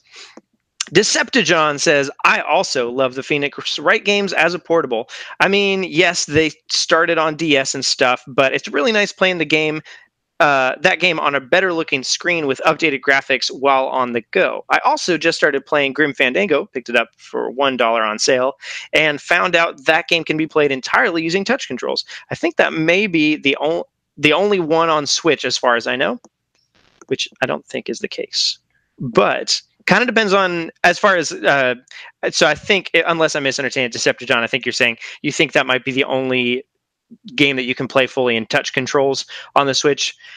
Depends on what genre, but there's a bunch of games that you can play just touch controls, but a lot of them are like rhythm games and like Pokemon Quest, you can play that way, and some other ones like that.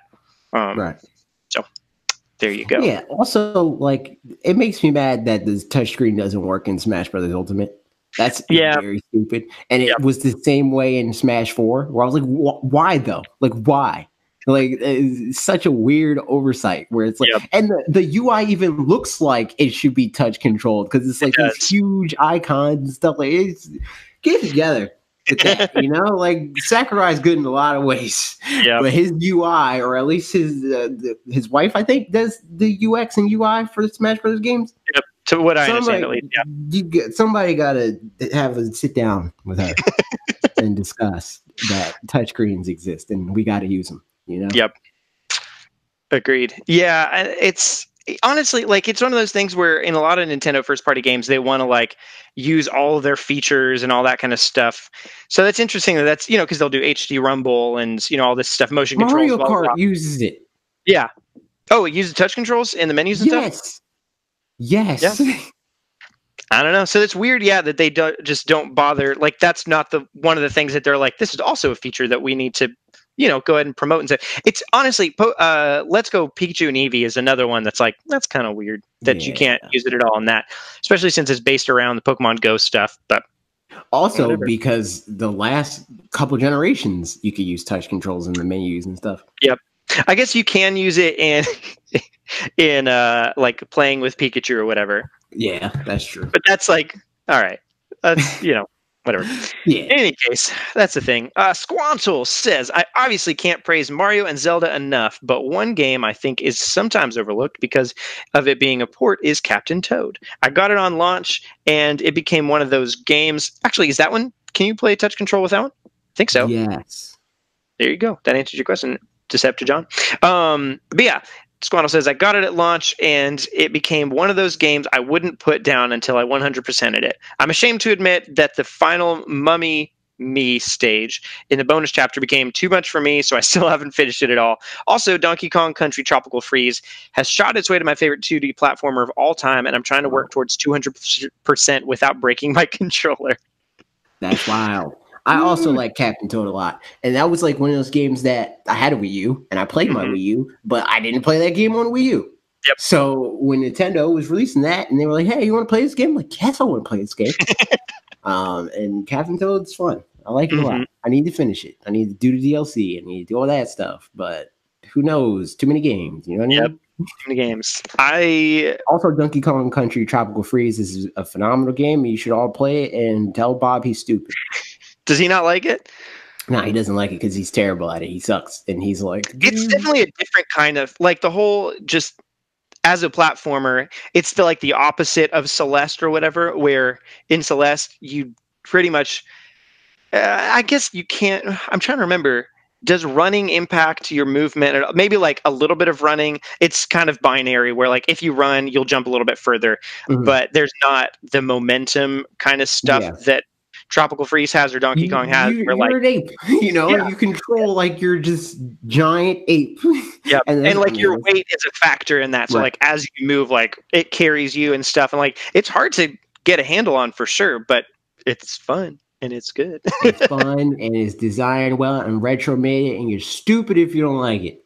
Yeah, come Bob, on, dummy, Bob. you He's a stupid idiot, dummy. big dumb. Yeah. Speaking of big dumb, this person is not Andrew Wayland. Willant. There you go. You're not dumb, Andrew. That was the whole point. We love you and we care about you. I sure hope Mario Kart 8 Deluxe isn't the peak of Mario Kart. It has gone downhill with every new game. The unrealistic physics, ridiculously short courses, gimmicks upon gimmicks, and lack of any real skill required, even on 200cc, make this not fun. I would like it more if they removed all the unnecessary distractions by taking away any object that the player does not interact with, including stuff in the background. I think that your initial intro to this comment was more accurate. He is dumb. No, I'm joking. But like that makes it sound like you just don't like Mario Kart because Mario Kart has never had realistic physics. You know, like that's never been the point ever. Mm-hmm. I agree. And especially so I would like it more if they removed all the unnecessary distractions by taking away any object that the player does not interact with, including stuff in the background. Also, that's the point. But the cool backgrounds are a lot of it. Otherwise, it's just. I guess want? Do you just want the skybox to be a black screen? You know, I mean, my only guess is, pretty much that it's just like a race course, like a shape, like a, Formula One kind of kind of a deal. Do you want to make noise? Yes.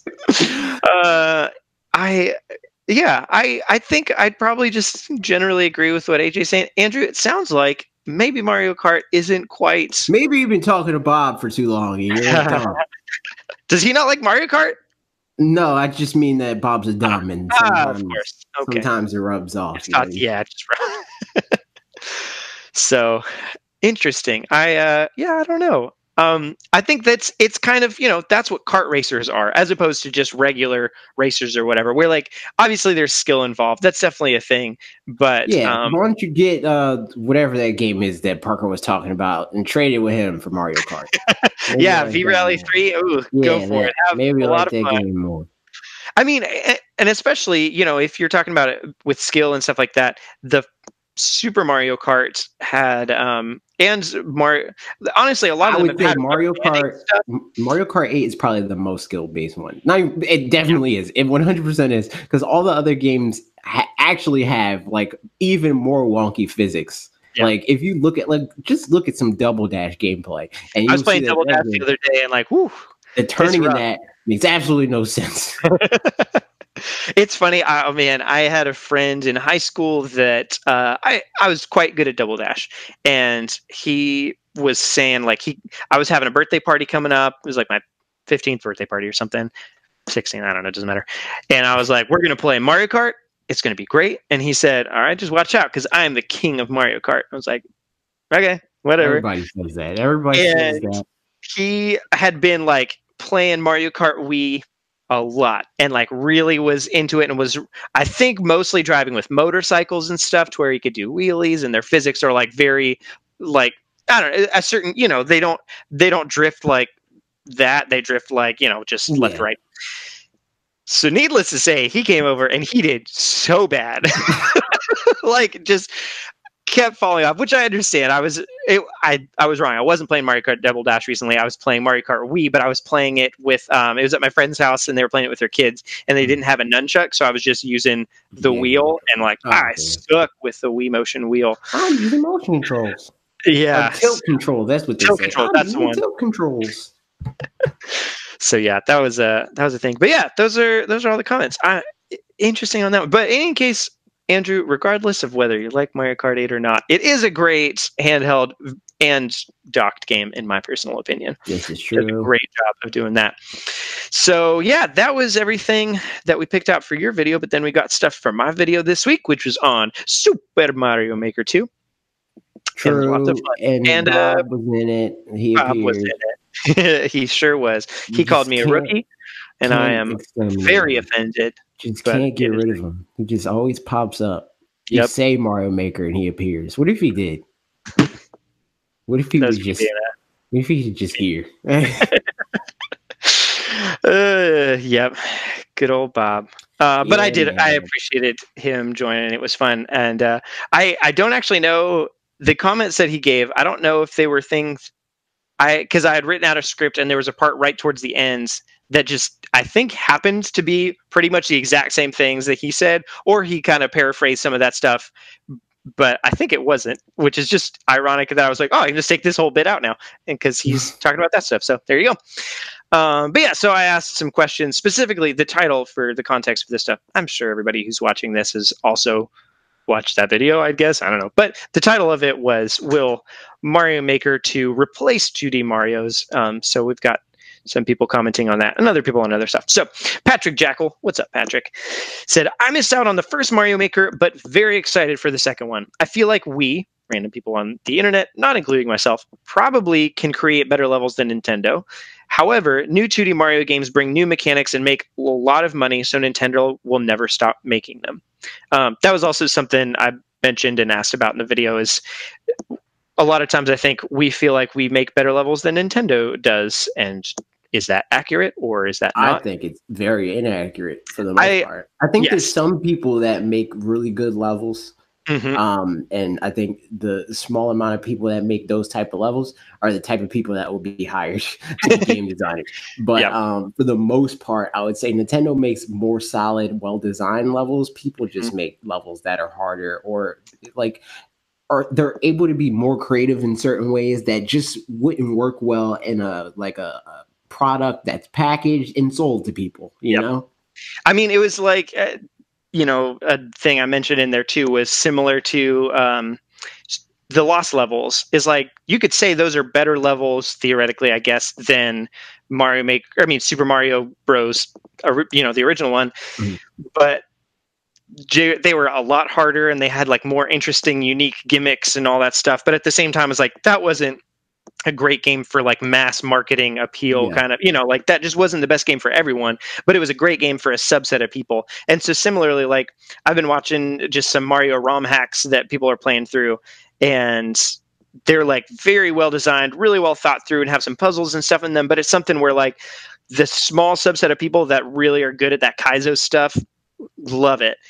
And then pretty much anybody else is like, I'm not giving this 2 cents of my time because, so I think there's, it also in the same way that in Mario Maker, there's a lot of like kind of gimmick levels that are really cool, where it's like more like some of those Smash stages that we'll see where it's like, I don't know what some of the ones we saw more recently was, but Like you're creating like certain objects and stuff like this is a GameCube. That's like that kind of stuff. It's like, oh, that's really cool that you did that. But in a game that's released to the wider public, that would just take up space that could have been used by something people would actually be. If probably Nintendo did a Mario World full of auto scroll levels, people would be upset. Yeah. Whereas doing a one-off one is like, oh, that's fun to do the one time. Like, cool, that was really neat. So I think there's a lot of talent out there for sure, but again, like, Nintendo could make levels that are way harder or way more like specific things that you have to do, but I think that's just not really their MO. Like, they're trying to appeal to kids as well, and a lot of that stuff. But I think you're right, Patrick, also that new 2D Marios will bring new mechanics and will make a lot more money, so Nintendo will keep making them. Agreed. Right. I think that for the most part, and I hope that this isn't what happens, but for the most part, Mario kind of became Madden, where it's like, here's another new Super Mario Bros. Game, and it's different in this way and this way, but for the most part, it's the same game. Yeah. And hopefully it changed that, because Mario games for a long time were vastly different, to the point where even like Mario 3 and Mario World, like there's still to this day a debate of like, this one's better, blah, blah. But nobody's like, Madden 19's better than Madden 18. Like nobody's doing that. Yeah, right, exactly. It's just like, oh, it's the most recent one that you want to play. Whereas, Nintendo's thing too is just having evergreen titles and things that'll always keep selling. So if everything's so similar, like, Madden 17 isn't an evergreen title. It's done. Like, no one's buying that anymore, unless they just want to spend $3 on something. So I agree. Grim Haynes says, there's really no reason to exclude multiplayer from this game in both modes, creator and player. Lag plays a part in every online game, and while Mario hasn't been about online co-op before, there's no reason to exclude it now. After all, before the first fighting game offered it, no fighting game had online play. Or to put it simply, things aren't things until they're things. True. As for level sorting, 3 categories would cover it. 1, single player only. 2, multiplayer only. 3, single player or multiplayer. Within these categories have subcategories like puzzle, platform, speed, mystery, pick a door, whatever goes here, etc., etc. Would lag cause issue? Sure, but it wouldn't for everyone, and people could still enjoy 95% of the game if lag was an issue for them. However, I don't think it'd be a major one. Have players download the levels to play multiplayer. That way, the only data being transferred is location and general player information. This is still fairly small and should transfer quickly, even on bad internet. I think coexistence between Super Mario Maker 2 and 2D Mario games is a no-brainer. Let the new games bring new ideas to Super Mario Maker 2, and vice versa when it applies. Just because the majority of people aren't as innovative as Nintendo doesn't mean everyone making levels won't be able to think of something Nintendo hasn't. Mario in general is too big of a cash cow for Nintendo to give up entirely on 2D just because we have Super Mario Maker 2, even if they only sell DLC packs containing new models and such from other Mario games. Yes, Yeah. I agree with everything that Grimhain just said. Yep. I do think that they're like hesitant to do the Mario online co-op thing, and I don't really think that they're thinking about lag. I just think that they're just hesitant in general to implement online into franchises that aren't historically known for it, unless it just makes that much sense. You know, like Mario Kart is like a no-brainer. Smash Brothers is a no-brainer, but like a platformer, given the fact that it isn't this thing that is like, when you think of platformers everywhere else, you're like, oh, well, of course that's online. Whereas that's how it is with racing games and fighting games now, where it's like, well, of course it's online. So they feel like they have to do that. But I don't feel like they're pressured in that same way to do multiplayer online platformers. I want them to, because then I can play with Bob, and then people can realize that Bob's not that good. He's just not terrible. I mean, it's like, like Super Mario Party. The fact that wasn't online is like, are you serious? Like, there was no real reason. Like, any of the reasons that we come up with, they could have overcome. I think the prevailing reason that everybody, like in the comments and videos that I've talked, and like our Mario Party, like whenever we do a Mario Party video, that's pretty well. You know, like the last one that did really good was like 30,000 or something like that. And everybody, whenever we bring up the fact that it's multiplayer or that we're going to be online multiplayer, like, it's too long. I'm like, okay, but like Madden exists, you know, like people are playing full 4-quarter football games online, and they have no problem with that, you know. I mean, and the thing is, like Civ 6 with like no fast forwarding and stuff like that. Like, people have patience. And there's no reason, honestly. Like, most of the time, in some kinds of games, people don't even necessarily care about finishing the game so much as just having the experience. I mean, I think they do in some regards, but like, I could definitely see situations where people would just be like, play Super Mario Party, and then we just play it for a little bit and be like, I'm done playing Super Mario Party, and either make it to where you can save it there, or like make it to where you can save it there, and then. But otherwise, probably a lot of people just be like, whatever. I don't really care. It was just, fun to play it a little bit together and that kind of stuff. So like, it's dumb that they don't have it. But in any case, you can always limit turns just like you can in the regular game. Yeah, like you can exactly. Do the 10-turn thing, and make it like if somebody, make it so that somebody could bow out and let a CPU take their place or something like that. And like, then, whatever, you can keep playing it. You may not want to, but then the issues of it being online and taking too long or whatever is just dependent on if other people want to stick around or not.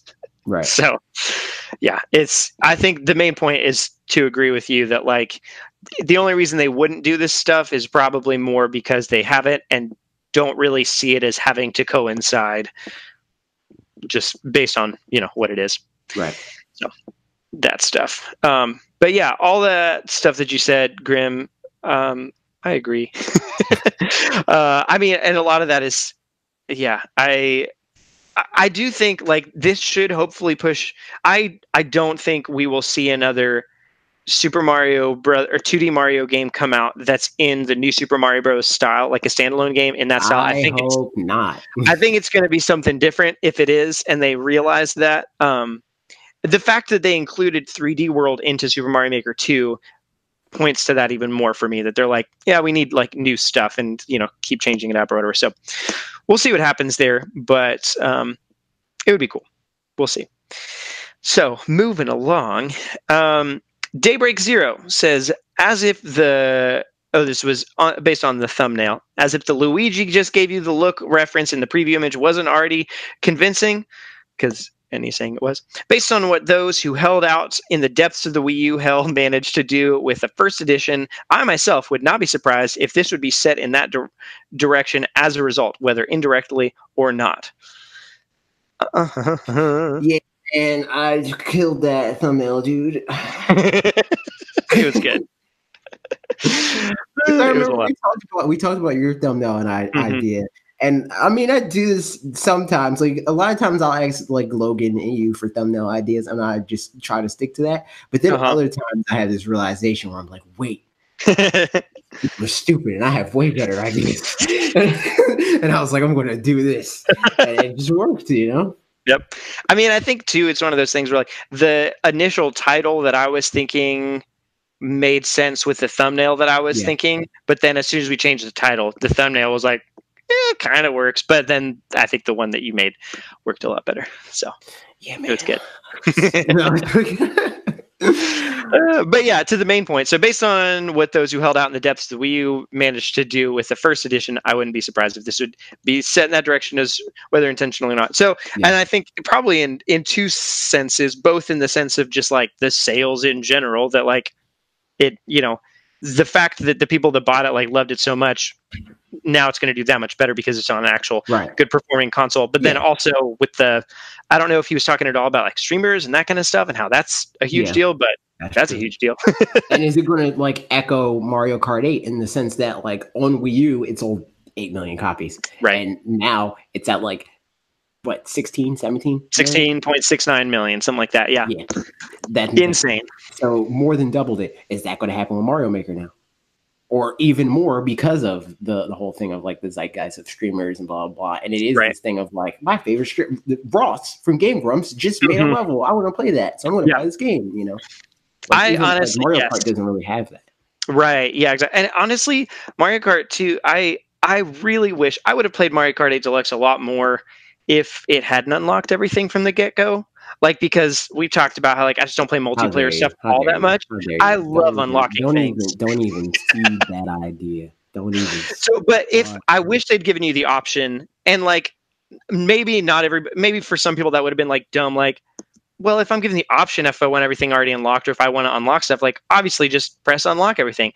But no, like I would have checked. Nope, I want to unlock stuff myself, and then just started to unlock it. Like leave the tables in. If the next Mario Kart game makes me unlock stuff because you said this, and somehow Reggie hears it, Reggie goes to Nintendo. He's like, "Hey, I know I don't work here anymore, but Parker had a great idea. Parker had a good idea, and you should implement it." You just said it was good, AJ. Come on. No, I'm speaking for Reggie.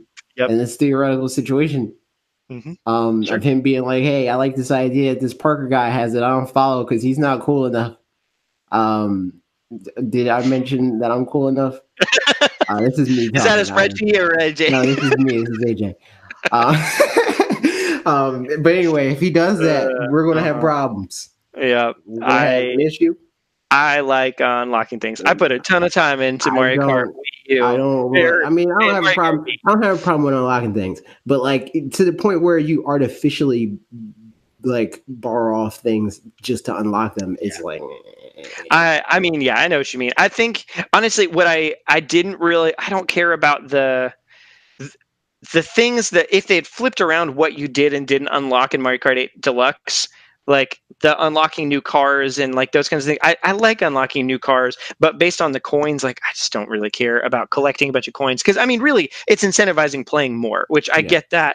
But if I'm, but the other stuff is incentivizing challenges, like specific. You need to like at least in Mario Kart Wii, it was like beat 16 time trials on expert or whatever. So like I practiced a lot of those time trials and like I beat them on expert, and then if you beat 32 time trials on or whatever it is, then you unlock this other thing. Yeah, but the problem with that, I feel like, especially in the age of Netflix Right. and stuff like that, the age of curation, just in general, you're funneling people into playing the game the way that you want them to play it. Yeah. But then I guess how do you feel about that in the context of like Super Smash Brothers then?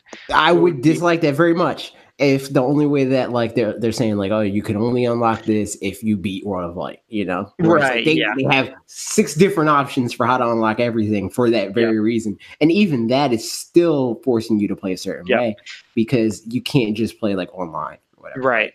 And unlock players throughout the entire time.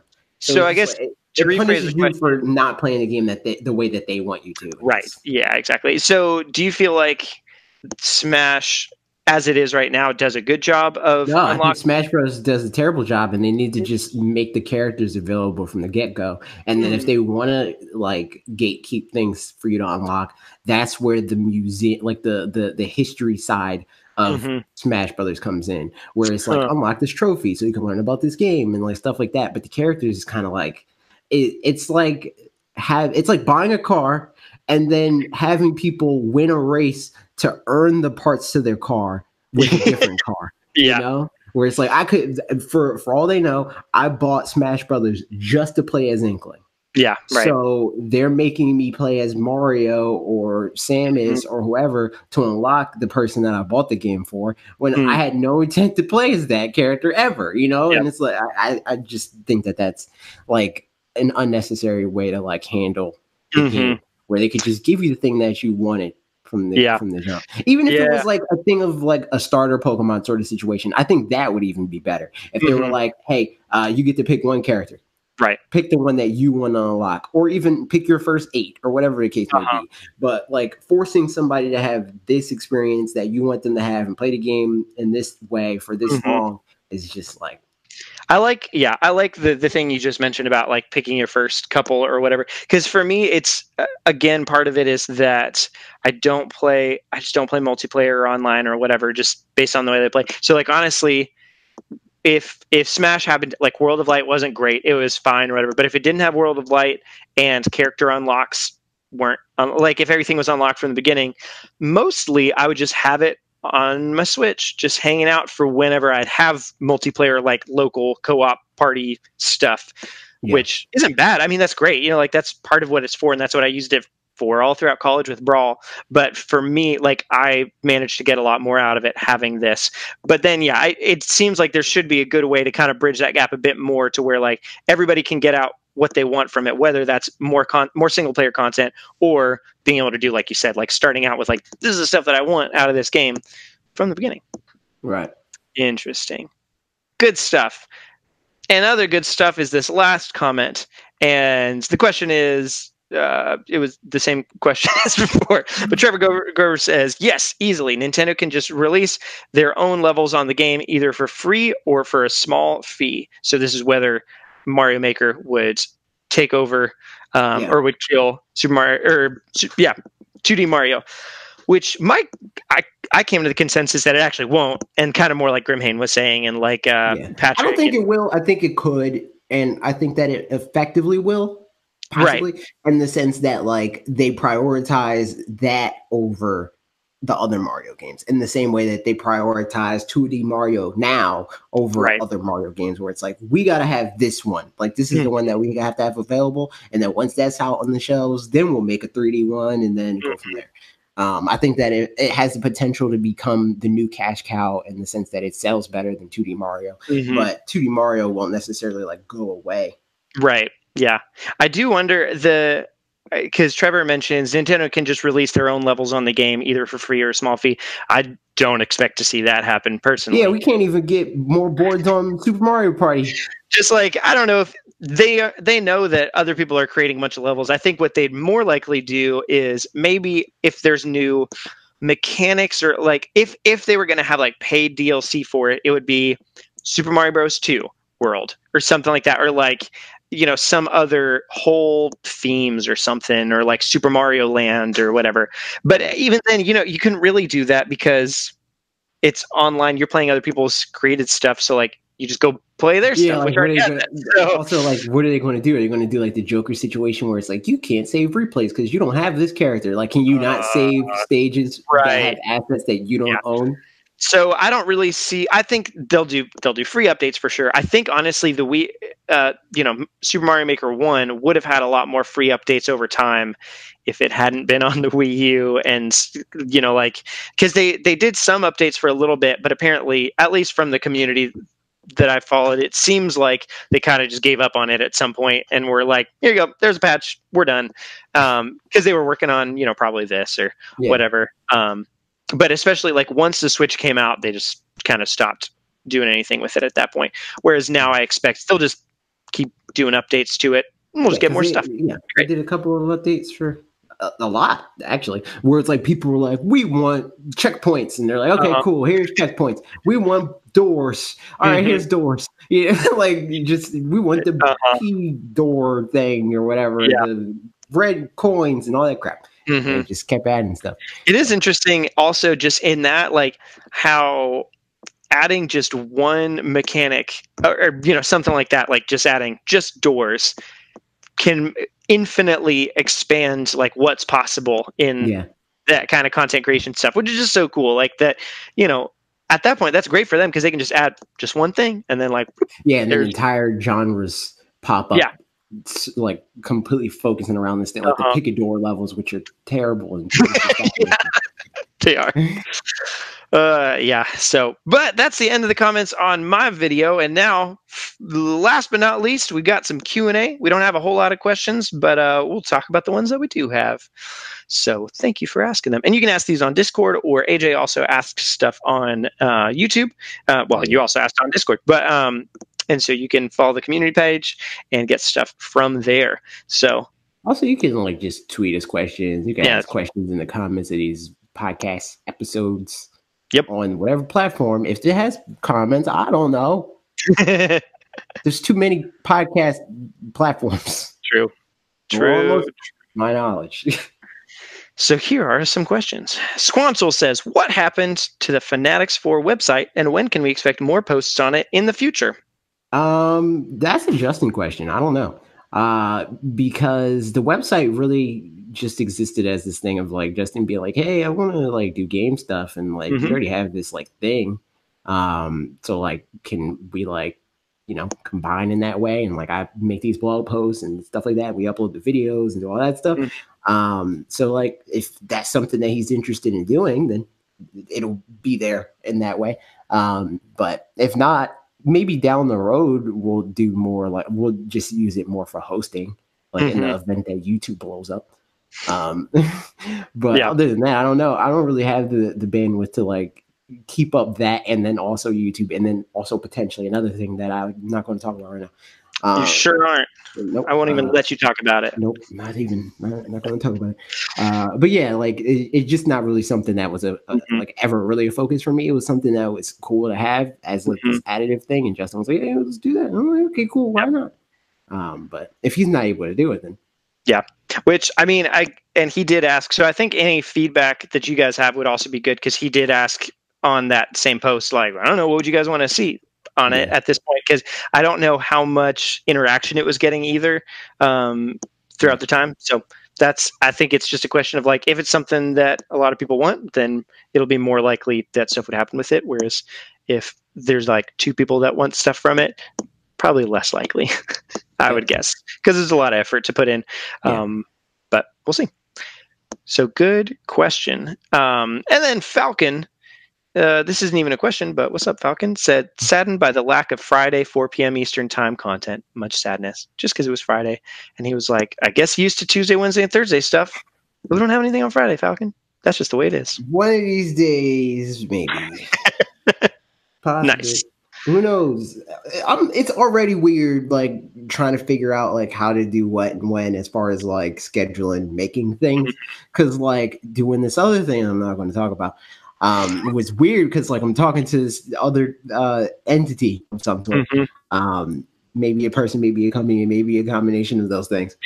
And they're like, "Hey, is this thing done yet?" And I'm like, oh wait, I forgot I got to do that because like it's got caught in the middle of me working on my next video, and like I gotta like figure out formatting for this thing because it's a different thing. It's not the same type of thing that I usually do. So stuff like that just throws a wrench in stuff, and I want to like prioritize keeping the status quo and doing what's already the norm and what's already scheduled. I don't want that to be interrupted by anything.